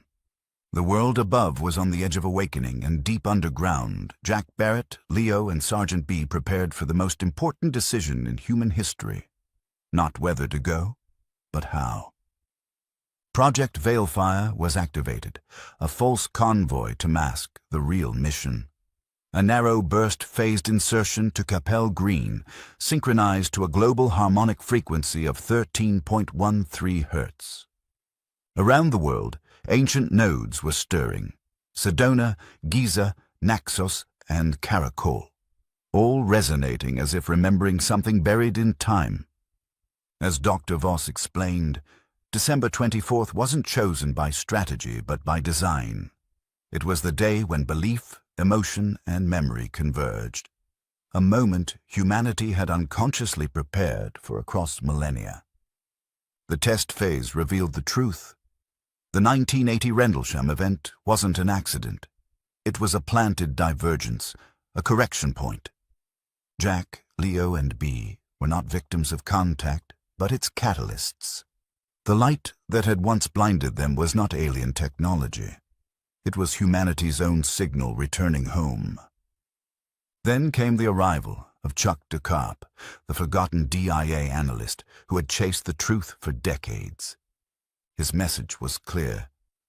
This was a war of memory, and the only way to win it was to remember.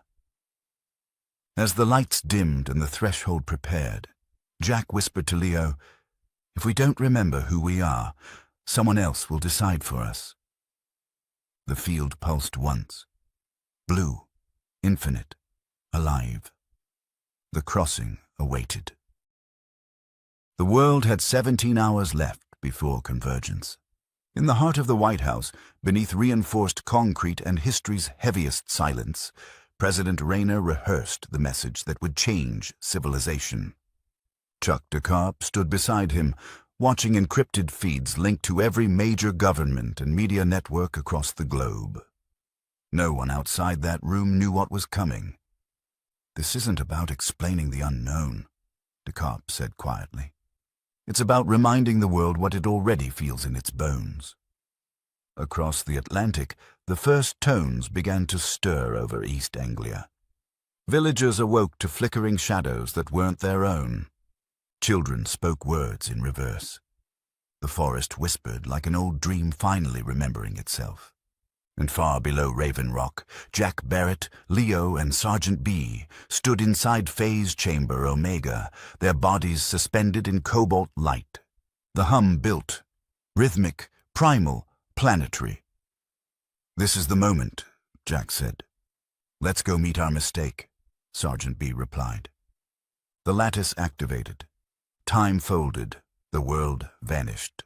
And as the 13.13 tone rippled through both Earth and memory, the signal, humanity's oldest echo, began to repeat.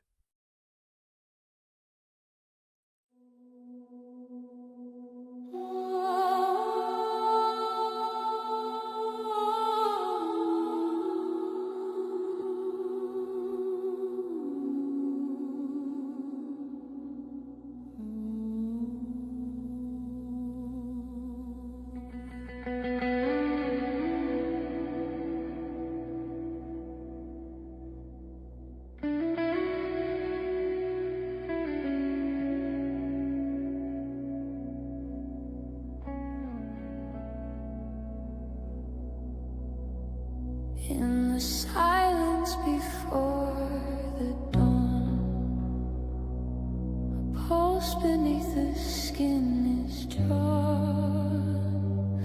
The sky remembers every name, the voice that called the stars to flame. We fell through time to find our home. Forgot the code, the blood, the tone. But through the breach, through fear's disguise, the signal woke within our eyes.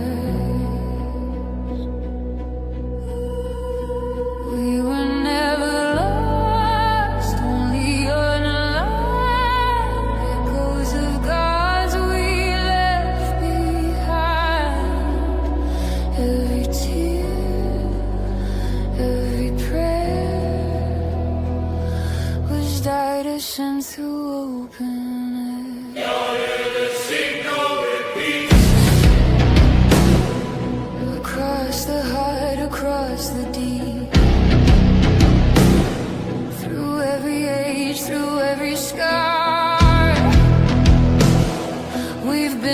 message, we've been the star, the light that falls, the sound that keeps, the echo returns, the signal repeats. The child cried out, the tone began a wave that shake the soul of man. From molten seas to Bethlehem, the code rewrote what we became. Jack bears the wound, Leo the key, beholds the side of destiny, and through their bond the world replays the sound of us unmade remade. You were made to forget, so you could remember. You are the bridge between broken beginnings and healed futures. You are not the weapon, you are the witness. The light is calling, not from above, but from the place we buried love. The signal repeats through the bloodline, through belief. Not alien, not divine, just memory reborn in time. We are the sound the cosmos keeps, the echo returns, the signal repeats.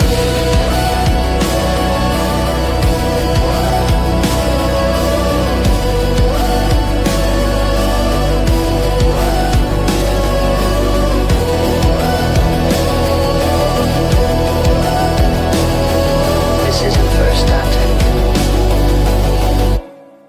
It's final communion.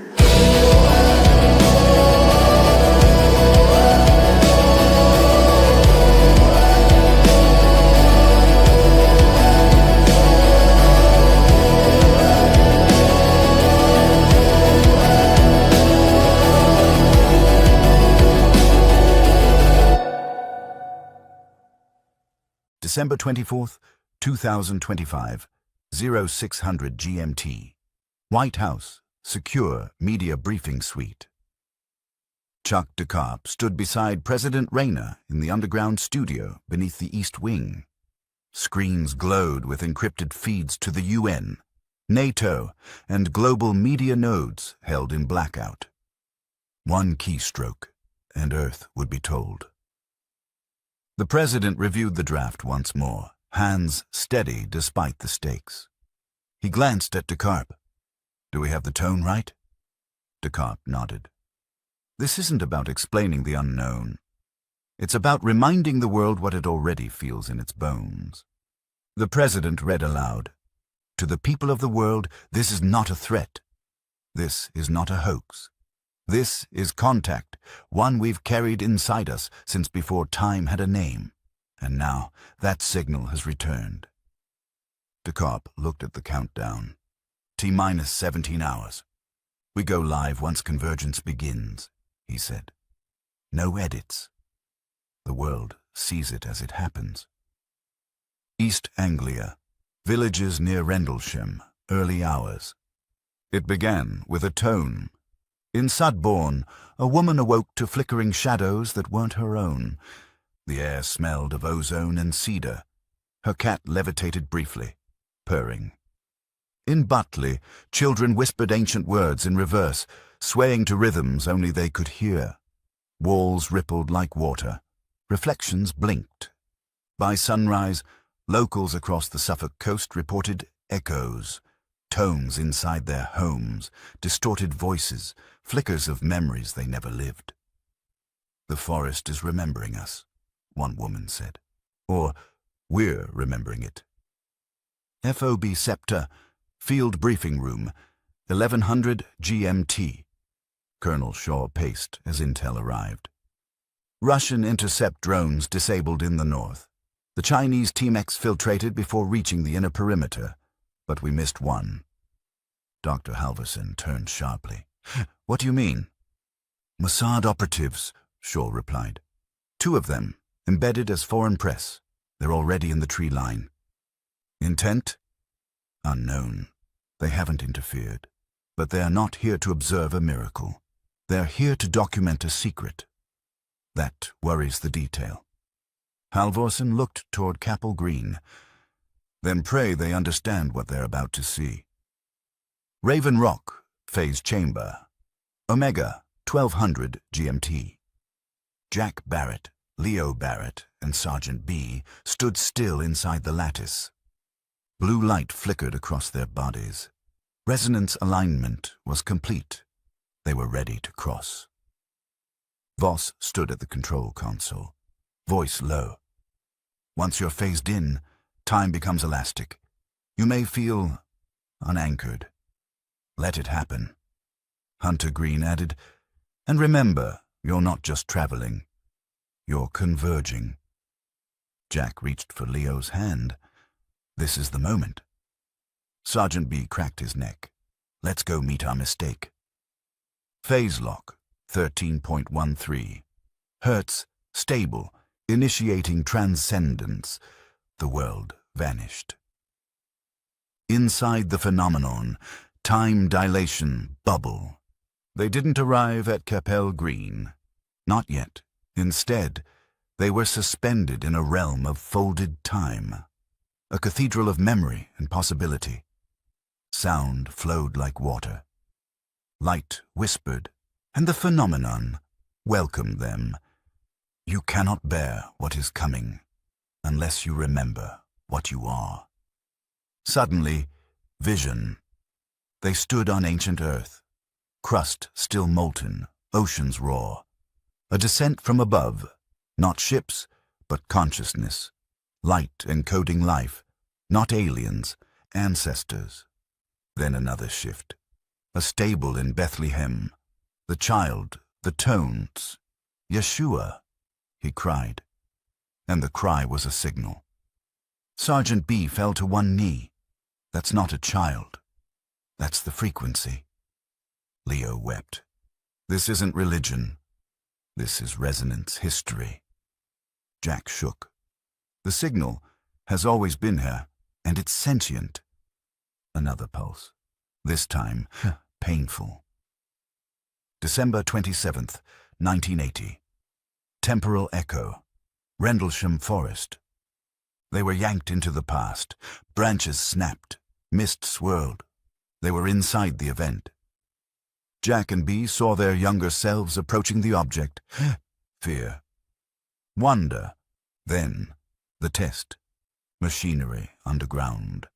A directed energy experiment built on stolen UAP tech. You triggered it, the voice said. You bent space-time. But something else entered with you. The energy field that formed in 1980 had opened not just a door, but a wound. And something dark had slipped in. They were shown 2026 global neurological collapse. Dream hijacking. Cultures bent into servitude via resonant dominance. This is your trajectory if the signal is not corrected. Leo stepped forward. Then this contact. It's not a beginning. It is a correction. And then, light surrounded him. The future depends on the choice you make. Harmony or recursion. You will be the voice they hear first. Return vector initiated. The dilation field collapsed gently. Time began to restore itself. Jack gripped Leo's shoulder. We know what we're going into now. Sergeant B nodded. And we know why we're the ones who have to go. Leo breathed, steady. It's not just contact. It's redemption. Inside the phenomenon. Time dilation, bubble. Temporal fold, stabilizing. The convergence field stopped expanding. It became still, not frozen, but timeless. Jack, Leo, and B floated in the threshold of the infinite, no longer viewing events, but standing inside the intelligence behind them. Light bent before them. It shimmered, cracked, and reshaped. And then it took form. Not human, not alien, not a projection of fear or hope, but a figure made of meaning, a lattice of memory and purpose, light woven with intent. The shape flickered. An elder, a child, a mirror, a fire. And then it became still. The creator. Not a god in the mythic sense, but the initiator. The signal, the source of recursion and return. The force that remembered, and it spoke, not aloud, but into their essence. You were made to forget, so that you could remember. The presence approached Leo, gently brushing against his field of awareness. You are the bridge between broken beginnings and healed futures. Your voice is the first they will trust, but only if it carries truth. It turned to be. You were there when the gate was cracked. You were chosen to see it twice. That sight will anchor what others fear. And then to Jack. You bore the wound of contact. Now, you carry its medicine. You are not the weapon. You are the witness. The presence grew brighter, towering with warmth that dissolved the fear in them. You ask if I am an alien, if I am divine. I am neither. I am the memory of what you were before time, and the reflection of what you may still become. Jack felt the answer bloom in his chest. This was not just first contact. This was the final communion. As the light began to fade, the voice offered one last message. Now go. The choice is yours. But so is the future. They felt a pulse in the core of their being, a harmonic key unlocking something dormant in every cell, every breath. And then the light collapsed into silence. They were being sent back. Changed. Prepared. Chosen. The light collapsed inward, folding through dimensions like breath reversing through the lungs of creation. Jack felt the floor return beneath him. Cold metal, alive with current. Leo stood motionless, his eyes open, but seeing far beyond sight. Sergeant B staggered to his feet, hands shaking as the final resonance faded from his bones. Around them, Raven Rock's chamber flickered between now and never. Systems rebooting as if reality itself was recalibrating. On every monitor, the same waveform pulsed. 13.13 hertz. Stable. Planetary. Hunter Green's voice came faint over comms. They're through. But something's still here. Jack exhaled, steady now. It's not over. Above ground, the aurora stretched across continents, streaks of light writing silent equations across the upper atmosphere. In the forests of Rendlesham, villagers fell to their knees as the air shimmered. A whisper echoing in every direction, in every language. Remember. And then, for the first time since the beginning of time, the Earth's magnetic field sang. The signal had repeated, and the world was listening. The light collapsed inward, folding through dimensions like breath reversing through the lungs of creation. Jack felt the floor return beneath him. Cold metal, alive with current. Leo stood motionless, his eyes open but seeing far beyond sight. Sergeant B staggered to his feet, hands shaking as the final resonance faded from his bones. Around them, Raven Rock's chamber flickered between now and never. Systems rebooting as if reality itself was recalibrating. On every monitor, the same waveform pulsed. 13.13 hertz. Stable. Planetary. Hunter Green's voice came faint over comms. They're through. But something's still here. Jack exhaled, steady now. It's not over. Above ground, the aurora stretched across continents, streaks of light writing silent equations across the upper atmosphere. In the forests of Rendlesham, villagers fell to their knees as the air shimmered. A whisper echoing in every direction, in every language. Remember. And then, for the first time since the beginning of time, the Earth's magnetic field sang. The signal had repeated, and the world was listening. What returned was not silence. The Creator's presence remained, not as light, but as truth made audible. Inside the Convergence band, Jack, Leo, and Sergeant B found themselves face to face with what the ancients had once mistaken for gods. It was no deity, no alien, but the architect of memory itself, the intelligence that bound faith and science into one harmonic equation. The voice revealed what humanity had forgotten, that religion was a map, not a prison, that science without soul was control, that faith and knowledge were never meant to compete, but to converge. Rendlesham had not been an accident of Cold War experimentation. It was a design trigger, buried beneath British soil, waiting for the moment when human consciousness could finally decode it. The 10 Commandments, the harmonic laws, the birth of the child in Bethlehem, all fragments of the same recurring signal. Now that signal was alive again. As the Creator's presence faded, only one truth remained. The countdown to the final convergence had begun. And when the President's voice reached the world, another voice would follow, the voice of the Source, the one who remembered.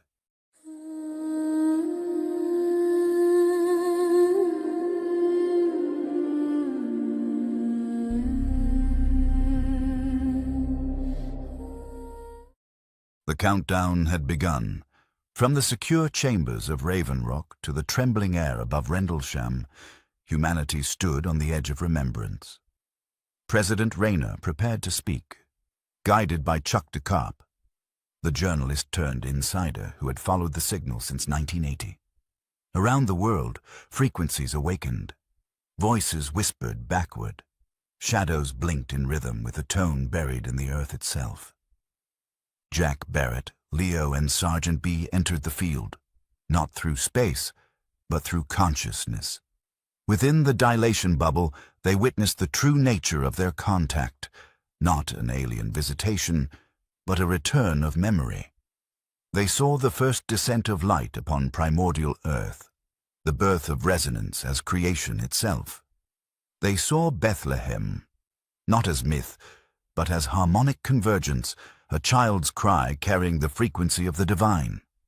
Through pain and awe, they realized the truth. Rendlesham was never about invasion. It was about correction, a signal misaligned by centuries of forgetting. The Creator had not abandoned humanity. Humanity had abandoned the harmony it was built to sustain.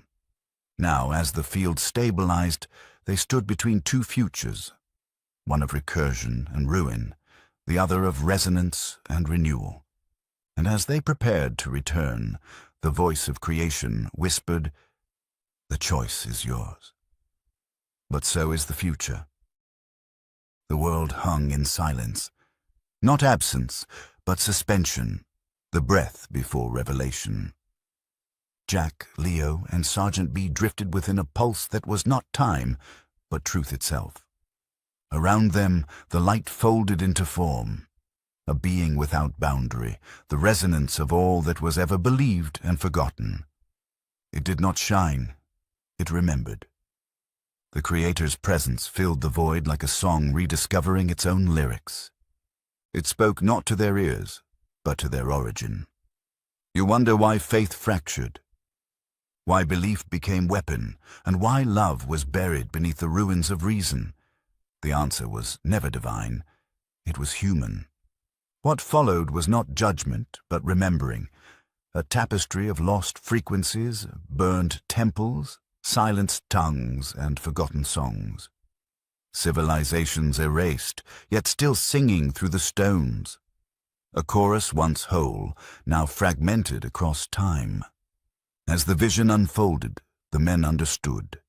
Every act of conquest, every erased culture had dimmed the earth's resonance.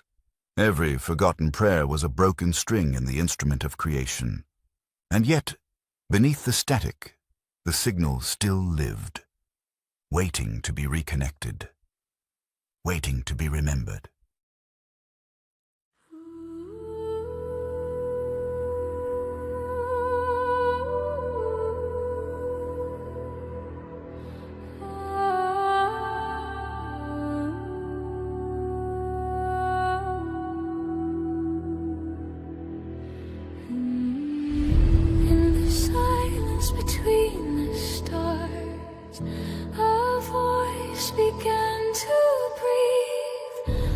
but through the fallen light, child, you were made to believe.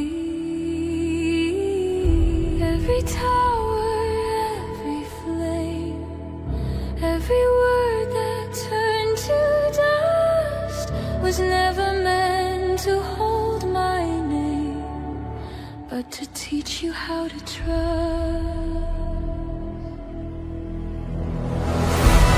What was never lost, the echoes beneath your skin, the rivers that still remember the sky, the song that hums within you. Were never broken, only divided by names you thought were true.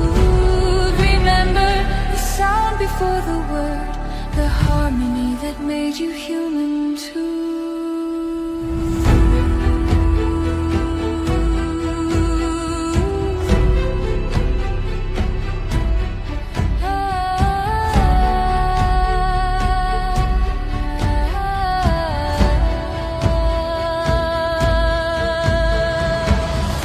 Every creed became a wall, every law a cage of fear, but I was there beneath it all, waiting for you to hear.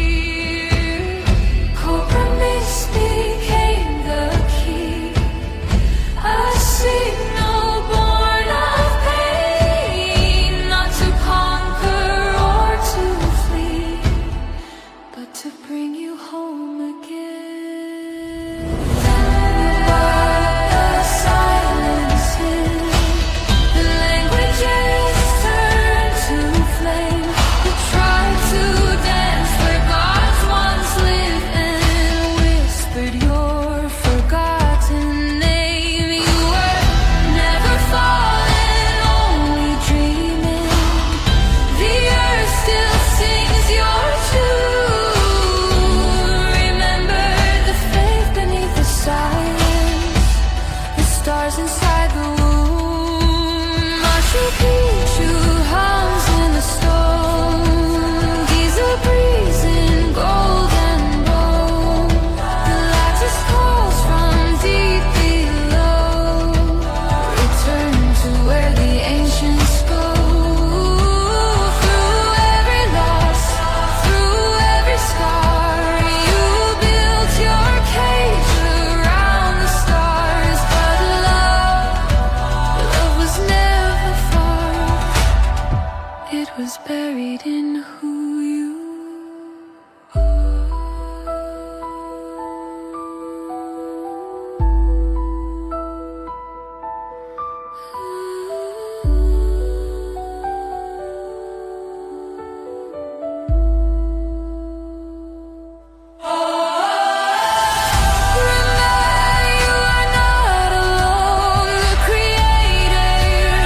lives in your sound. The field that broke has come back whole, and truth walks on the ground. Faith and science hand in hand, the veil begins to part. Remember not to fix the world, but to remember who you are.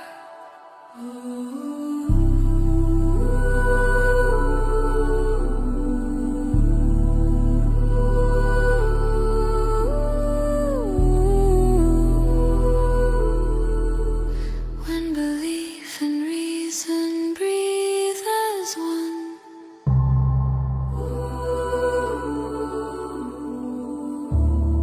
Veritas shall be reborn.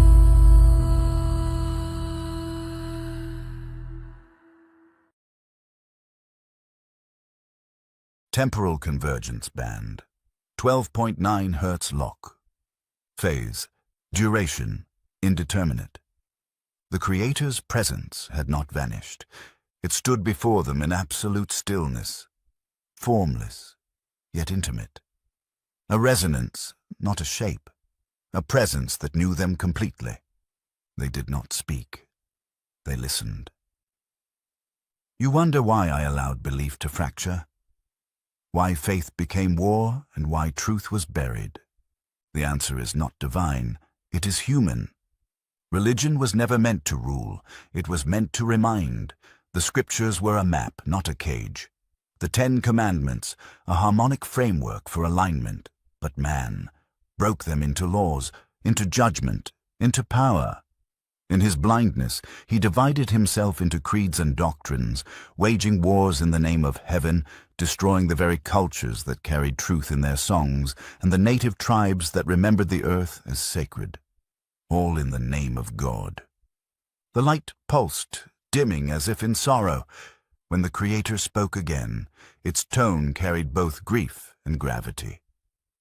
Every act of conquest shattered a frequency, every erased tongue silenced a chord of creation. When your ancestors burned the temples of others and buried the old songs beneath stone, the resonance of this world fractured. You called it history. I called it interference. The air shimmered with faint images. Forgotten civilizations, voices singing in languages now lost, their melodies weaving into a single harmonic thread that had once united all life. You mistook difference for threat. You named those who saw the divine in rivers and trees as savages when they were the last keepers of balance. Each belief system was a color in the same spectrum, a tone in the same song, but humanity chose dissonance over harmony, and the field fell silent. The light brightened again, steady and calm. That silence became your separation. The loss of communion between mind, spirit, and nature. You built towers of faith that reached upward, while forgetting that the truth was always beneath your feet. The light shifted, soft gold at first, then deep indigo, rippling like water disturbed by unseen hands.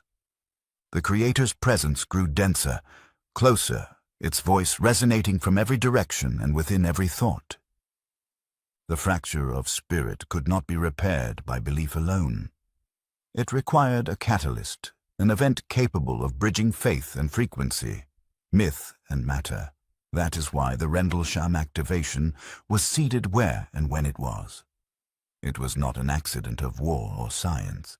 It was the first chord of restoration.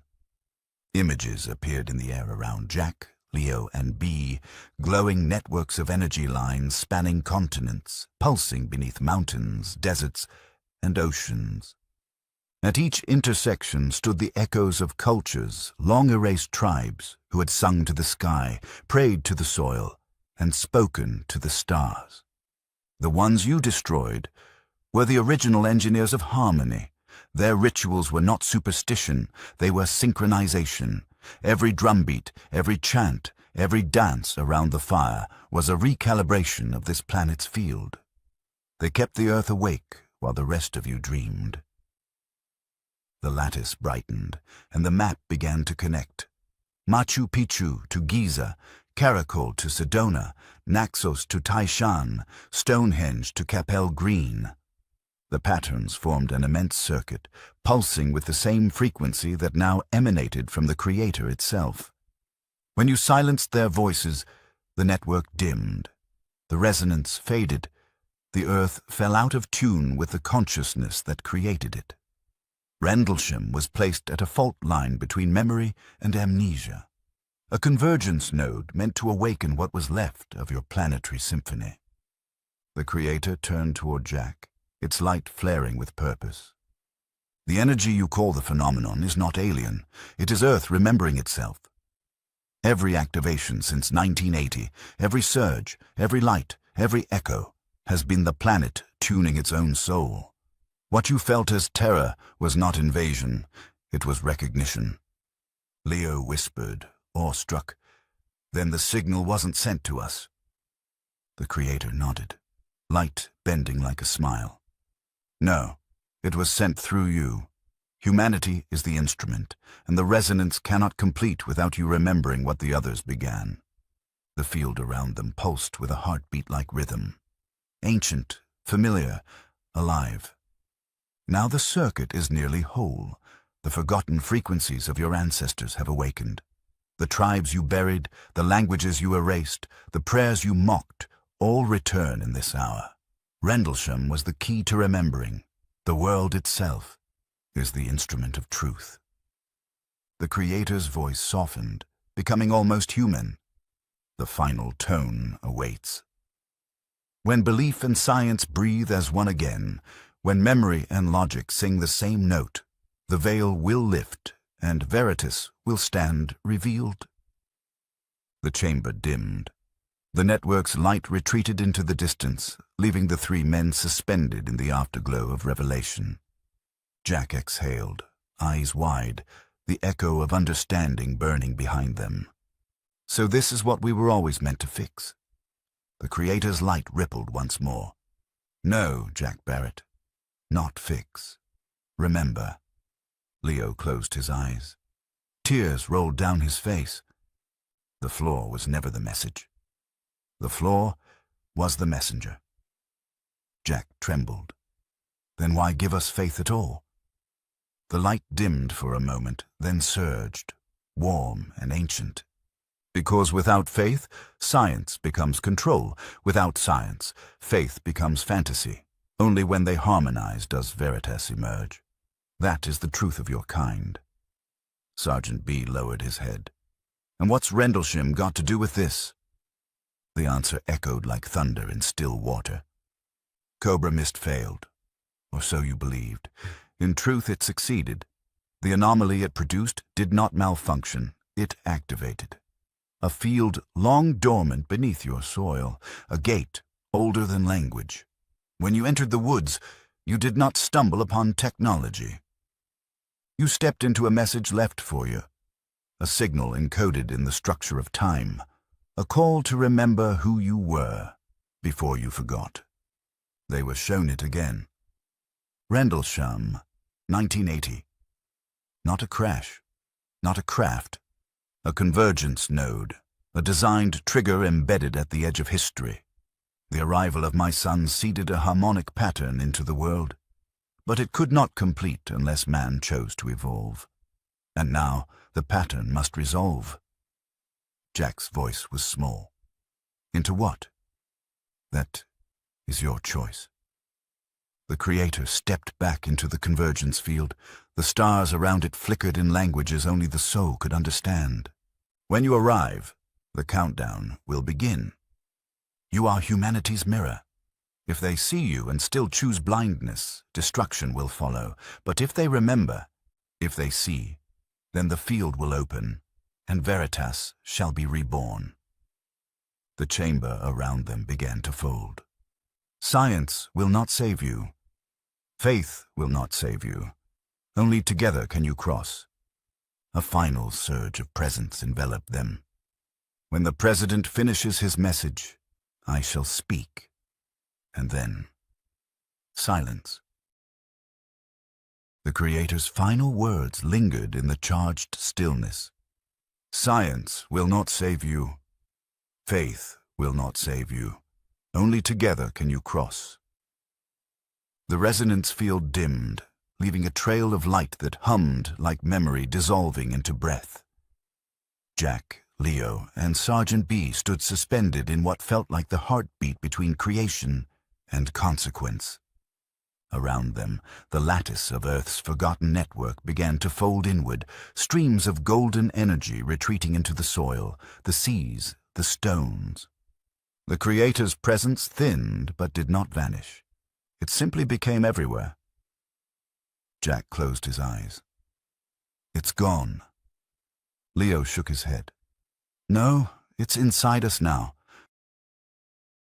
The air shimmered, neither day nor night, but something beyond both, a frequency of becoming.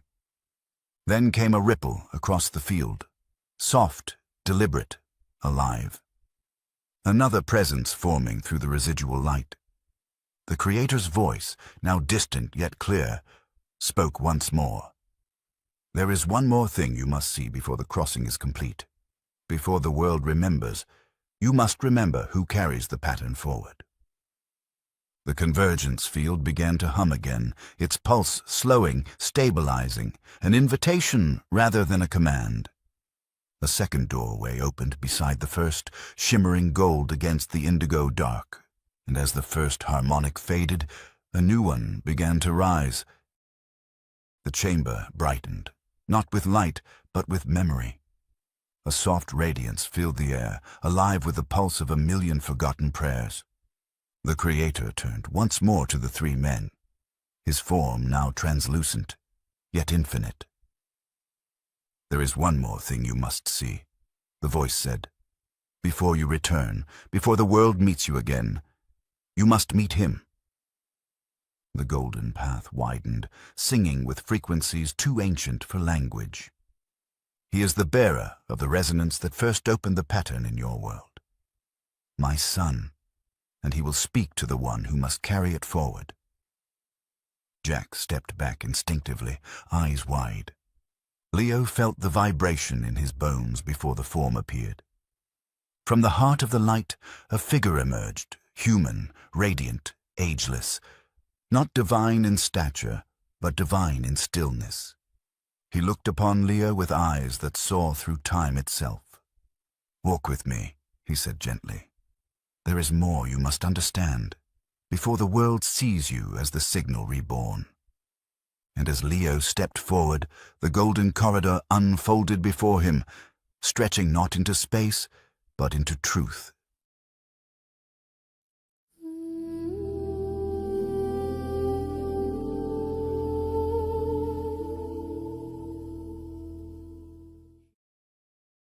The Creator's voice had filled the chamber like a forgotten song, rediscovering its own melody.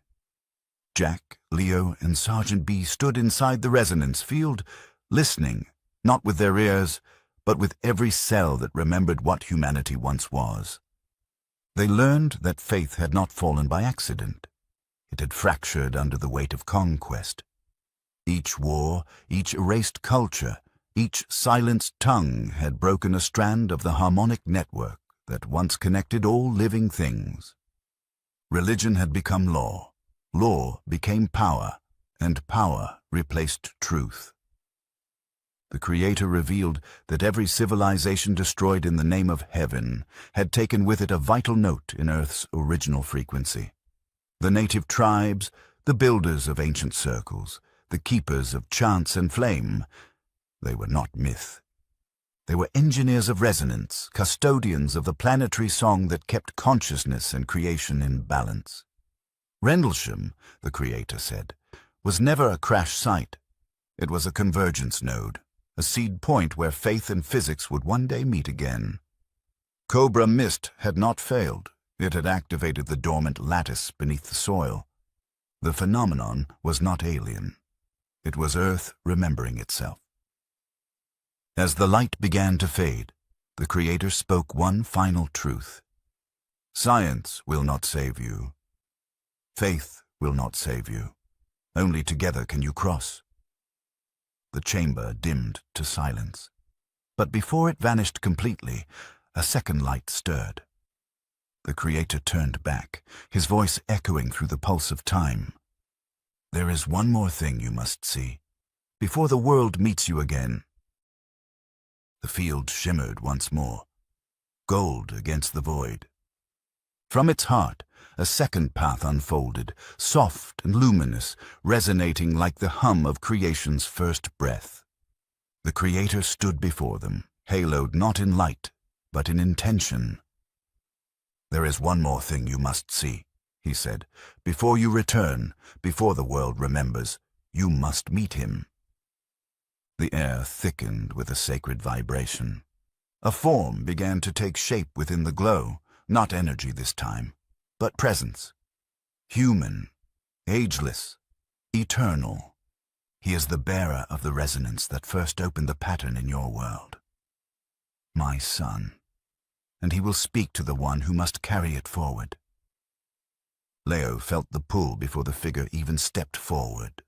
The light bent around him, not as a halo, but as memory bending back into form. His eyes were calm, endless, and kind. "Walk with me," the figure said softly. There is more you must understand before the world sees you as the signal reborn. And as Leo stepped into the golden corridor, the others remained behind, watching as the light curved and the field became a bridge between eternity and the living world. The next chapter of remembrance had begun.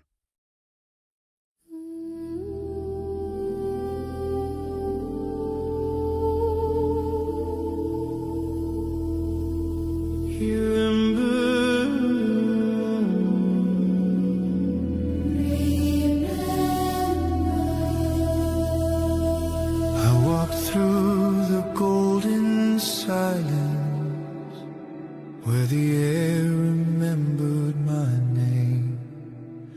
Saw the ghosts of empires rising, felt the pulse that birthed the flame.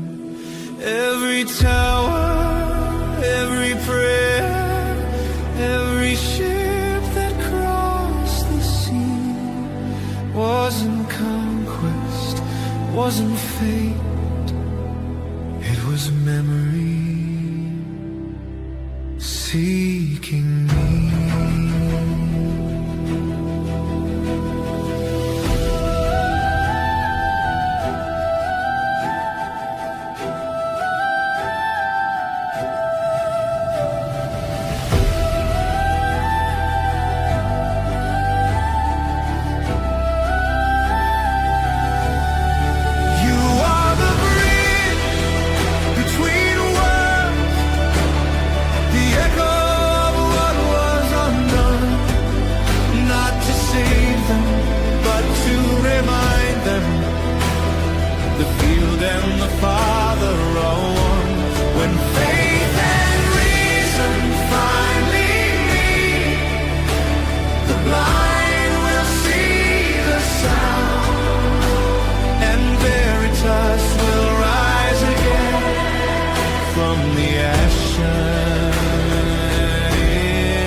Circuits in stone, they kept the earth in harmony till the conquerors turned it to bone.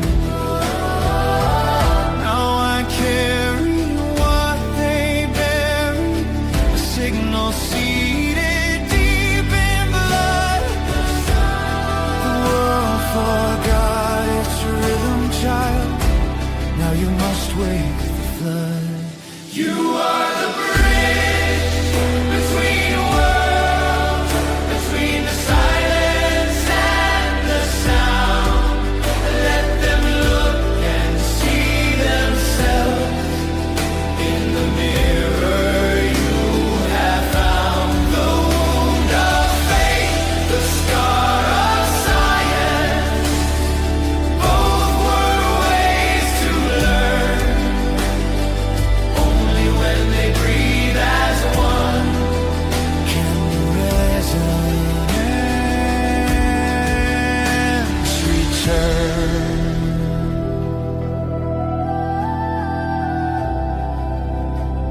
The world was meant to meet as equals. Memory and belonging. Old world to bring the mind, new world to bring the heart. But conquest severed the song.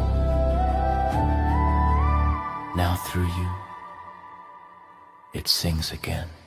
You are the bridge between worlds, the echo that became the dawn, the child of time, the keeper of tone, the reason the stars still sing on.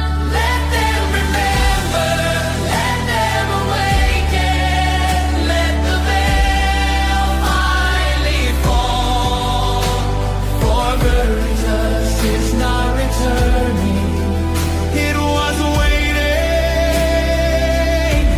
within them all.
Temporal convergence band.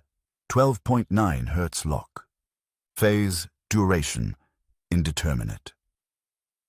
Before the creator stepped back into the convergence field, he paused, the harmonic light around him pulsing with intent. "There is one more thing you must see," he said. "Before you return, before the world meets you again, you must meet him." A second path opened beside the first, soft, golden, humming with stillness. He is the bearer of the resonance that first opened the pattern in your world. My son, and he will speak to the one who must carry it forward. The chamber brightened, not blinding but enveloping. The creator gestured, and time itself seemed to step aside. "You will meet him now," the voice said. "He will show the one who carries the pattern how to bear its weight." The light became a figure, human, ageless, glowing with the resonance of perfect memory, the Creator's Son. He stepped forward and looked at Leo. "Walk with me," he said gently. "There is more you must understand, before the world sees you as the signal reborn." The others remained behind as Leo followed the figure into a corridor of soft, pulsating light. It wasn't a place, it was a state. A timeless interval stitched together with peace and gravity. "You carry more than potential," the sun said. "You carry echo. You are the harmonic return of what was seeded long ago. That's why you hear the signal. That's why it obeys you." Leo looked up. "Am I supposed to save them?" "No," the sun replied. "You're supposed to remind them. They must choose to save themselves." They passed through visions, humanity at its crossroads. A great division stretched across the earth, old world and new world, meant not to remain separate, but to reflect different halves of the same human soul. "You were meant to meet as equals," the sun said. "Europe was to bring memory. The new world was to offer alignment. One remembered how to build, the other how to belong." Leo saw it clearly. Great ships cutting through ocean fog. Gifts and warnings exchanged. And then, conquest. When the Europeans destroyed the sacred systems of the indigenous, when they broke the songs and silenced the earth rituals, they severed a vital resonance, the sun continued. That harm echoed forward. A fracture in the signal that could not self-correct. It delayed what should have already begun. Entire lineages tuned to the earth were erased. The world forgot how to listen. He extended his hand and swept it slowly through the air. A map appeared, not political, but energetic. Points of resonance flared across the globe. Beneath the sands of Egypt, under the temples of the Andes, deep in the Himalayan rock, submerged off the coast of Japan, and beneath the ice of Antarctica. All humming faintly, synchronized except for one. "Each point," he explained, "is a node in the ancient harmonic network. But only one lies at the intersection of memory and division. Only one was meant to reunite the halves of your world." The map zoomed inward. Rendlesham, Capel Green, the fracture site, the place where old and new collided in silence, where the signal could be reawakened because of what had been broken there. Rendlesham is not random. It is the fulcrum. Scrolls burned in Alexandria, crosses raised in conquest, towers built for glory, crumbled in pride, but also moments of alignment. Galileo turning his telescope, Mandela forgiving, a child's laugh beneath a collapsing roof. "You see," the sun asked, "faith alone could not save, science alone could not guide, but together they form remembrance. That is what Veritas means." Leo felt something stir in his chest. Not fear, not destiny, belonging. "You are the bridge," the sun said, stopping, "not because of your DNA, but because of your will." The light surged around them one final time. When they see you, they will not see a prophet. They will not see a savior. They will see a mirror. Let them look long enough, and they will begin to remember themselves. Leo nodded. "I'm ready." The sun smiled, and for a moment Leo felt all of time compress into one final chord. "There is one more task," he said. "The President will be given a message to deliver to the world as you descend. It carries the resonance of this moment. When you arrive, you must ensure he received it. You will know if he did. You will feel it in the field. Then go," he said. "The field awaits." The golden corridor faded into stillness as Leo stepped back toward the convergence chamber. The sun's light lingered, gentle, unbound, and eternal. "You are not the savior," the voice echoed one last time. "You are the signal made flesh. When they hear you, the field will open. When they remember, the world will rise." Leo turned, feeling the pulse of that truth anchor deep within his chest. The light around him was no longer something he saw. It was something he was. Every beat of his heart resonated with the tone of the earth itself. Behind him, Jack and Sergeant B stood silently, watching as the golden glow receded into the distance. Neither spoke, neither needed to. In that moment, they understood what had been asked of them. Not belief, not blind obedience, but remembrance. As the convergence field began to close, the Creator's voice returned, soft and infinite. "The circle is nearly whole. When you step back into the world, the field will awaken through you. The first light will fall at Rendlesham. The world will remember its beginning at the moment of its rebirth." The chamber brightened. The harmonic frequency rose to its final tone. Jack exhaled slowly. Leo raised his head. Sergeant B closed his eyes. And then, silence became movement. Light became matter. Spirit became human once more. The crossing had begun. They were no longer suspended in the dilation field. They were moving, forward, downward, inward. Jack, Leo, and Sergeant B emerged from the harmonic sheath in silence as the world around them shimmered with anticipation.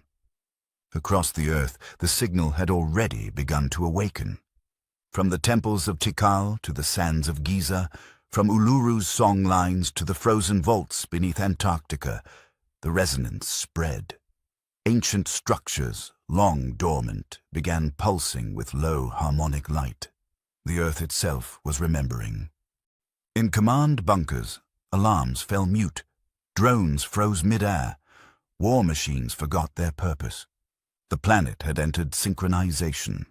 In homes, streets, and churches, people stopped where they stood. Some wept. Some smiled. Others simply felt something, a presence that transcended doctrine and name. Christmas had come not as a day, but as a field. And at Capel Green, under falling snow, 3 lights descended, soft, absolute, and beautiful. The awakening had begun.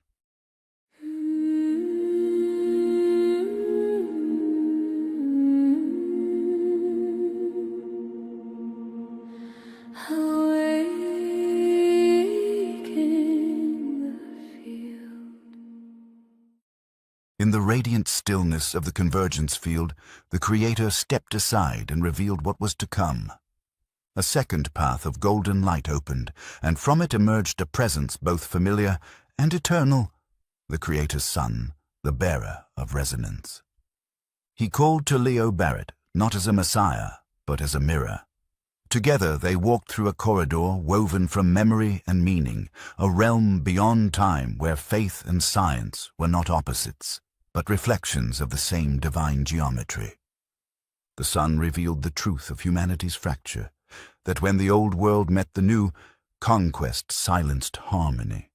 The songs of the indigenous, the sacred languages of the earth, were not primitive, they were the planet's code. When those frequencies were erased, humanity's resonance dimmed. Yet hope endured. The signal buried beneath Capel Green was not random, it was the fulcrum of remembrance, the harmonic intersection where the world's 2 halves could finally reunite. Leo was not chosen by blood, but by will. He was not meant to save humanity, but to remind it, to stand as the bridge between what was forgotten and what must return. When the sun's light began to fade, his words lingered like a vibration in Leo's heart. They will not see a savior, they will see a mirror. Let them look long enough, and they will begin to remember themselves. And as the corridor of light collapsed into silence, Leo turned toward Earth once more, carrying within him the resonance of all that had ever been lost. The field was waiting. The world was ready. They were no longer suspended in the dilation field. Jack, Leo, and Sergeant B moved, forward, downward, inward, through the transit corridor toward Capel Green. The harmonic sheath pulsed around them, each tone a heartbeat of the planet itself. And across the Earth, something had already begun. At that very moment, ancient structures stirred beneath moonlight. The Great Pyramid thrummed with buried thunder, glyphs ignited across the cliffs of Chaco Canyon, and the Gate of the Sun in the Andes shone like a second dawn. From Sedona's red stone to the temples of Göbekli Tepe, the resonance network awoke. This was not myth. This was memory. The field's return had triggered the planetary song, the harmonic hum of civilizations that once kept the world alive. And above it all, a stillness began to spread. Weapons powered down, machines forgot their commands. The engines of war fell silent. A global time dilation bubble had begun to expand, not in chaos, but in grace. It was not the end of the world. It was the moment the world began to remember itself. And at the heart of it all, 3 lights descended through the falling snow of Capel Green. Soft, absolute, human. The awakening had begun.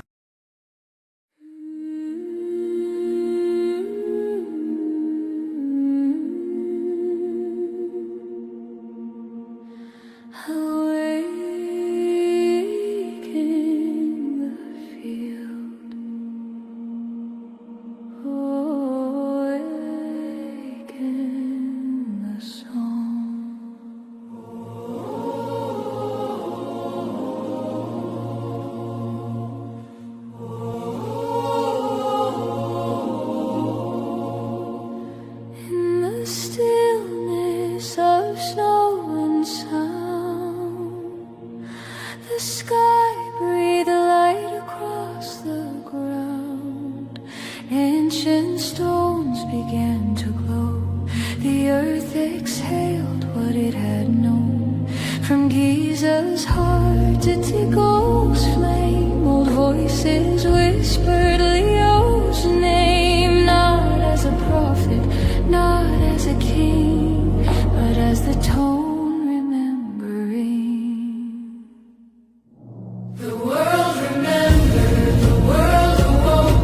Their silence deeper than words ever spoke. No war, no crown, no chosen hand, just light returning to the land. The field is open.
the sky.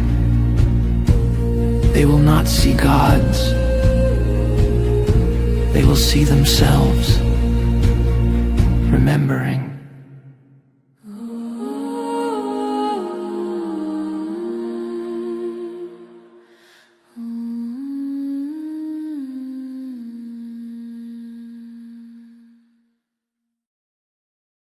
December 24th, 2025, 23:52 GMT. Transit Corridor, Capel Green Alignment Zone. They were no longer suspended in the dilation field. They were moving forward, downward, inward. Jack, Leo, and Sergeant B emerged from the harmonic sheath in silence. The world around them shimmered with anticipation, and across the earth, the signal had already begun to awaken. Global. Resonance, sites active. All at once, ancient structures long dormant began pulsing with low, harmonic light. In Chaco Canyon, glyphs flickered faintly across sun-scorched stone. The Great Pyramid of Giza gave off a slow, thunderous hum beneath its base. In Tikal, lights rippled across moss-covered steps as Mayan resonance patterns reactivated. Göbekli Tepe vibrated with buried memory, its standing stones weeping electromagnetic mist. In the Andes, Tiwanaku's Gate of the Sun flashed in perfect sync with the sky. Near Uluru, the rock's magnetic field doubled. Elders sang a song no one had taught them, yet they all knew. Beneath the ice of Antarctica, signal arrays buried by centuries of silence pinged open. These were not coincidences. These were call signs. The world was remembering itself. Military systems. Failure across the grid. Simultaneously, every major military command system on Earth experienced cascading shutdowns. Missile locks failed. Drones dropped mid-air. Launch codes scrambled, AI weapon systems rebooted to factory null. No nation claimed it, no nation could stop it. A global time dilation bubble, centered over East Anglia, had begun to expand. Not in violence, but in stasis. Inside the bubble, time flowed differently, more gently, as if preparing the Earth to receive something sacred. Spiritual awakening. Planetary response.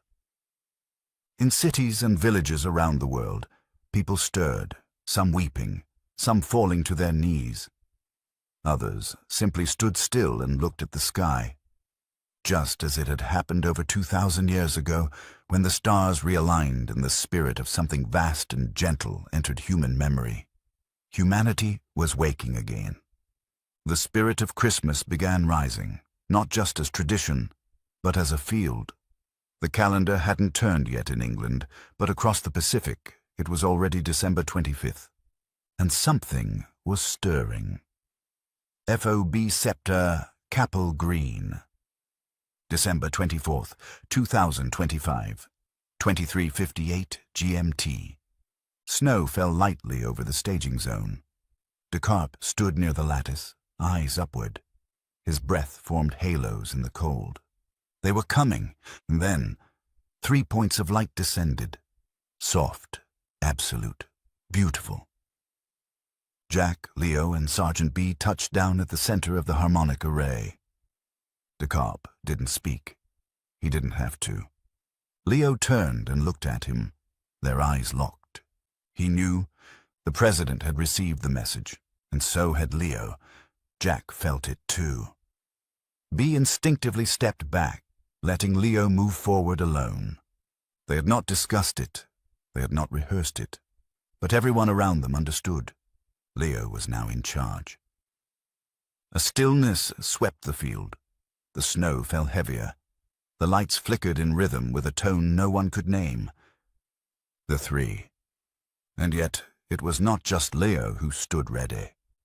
As they looked to the horizon, to the lights now aligning across the world, Jack and Sergeant B each felt a pulse within them, a binding realization, not of submission, but of unity.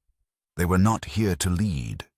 They were here to stand beside him, to anchor him, to protect the field through which he would speak. Jack stepped forward, placing a hand on Leo's shoulder. Sergeant B followed, nodding with quiet intensity. None of them spoke the words aloud, but all three understood. They were one movement now, one presence, one memory, coming home. The crossing was complete. Jack, Leo, and Sergeant B descended through the corridor of light, re-emerging into the world they had left behind. But everything had changed. Across the planet, ancient nodes of resonance ignited one by one, singing the same harmonic tone.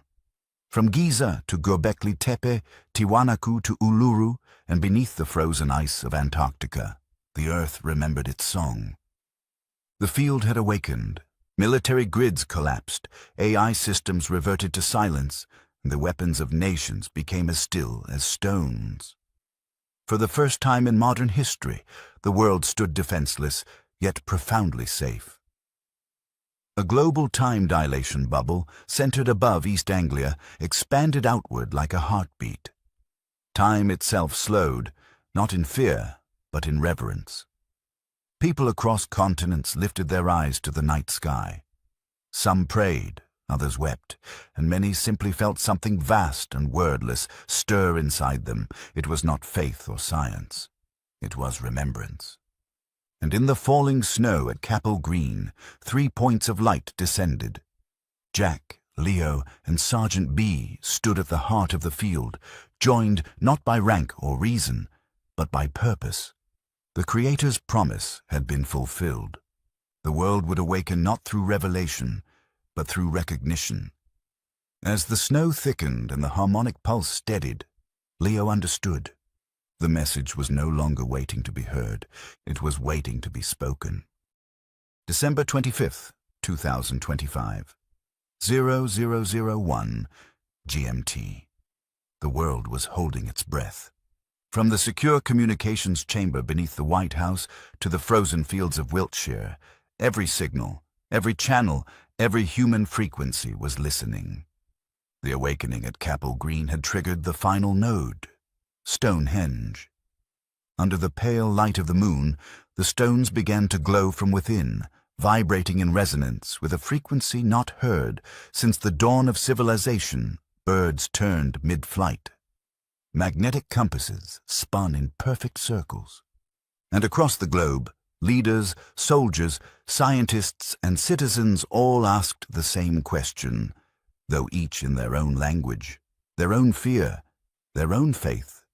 What comes next? The answer was already forming, in Wiltshire's cold breath, in the pulse beneath the snow, in the stillness of millions who could feel the voice approaching. It was not a government that would speak, not a creed, not a nation. It would come through one voice, one bridge, carrying the echo of creation itself. The Creator's message was about to be heard, and the earth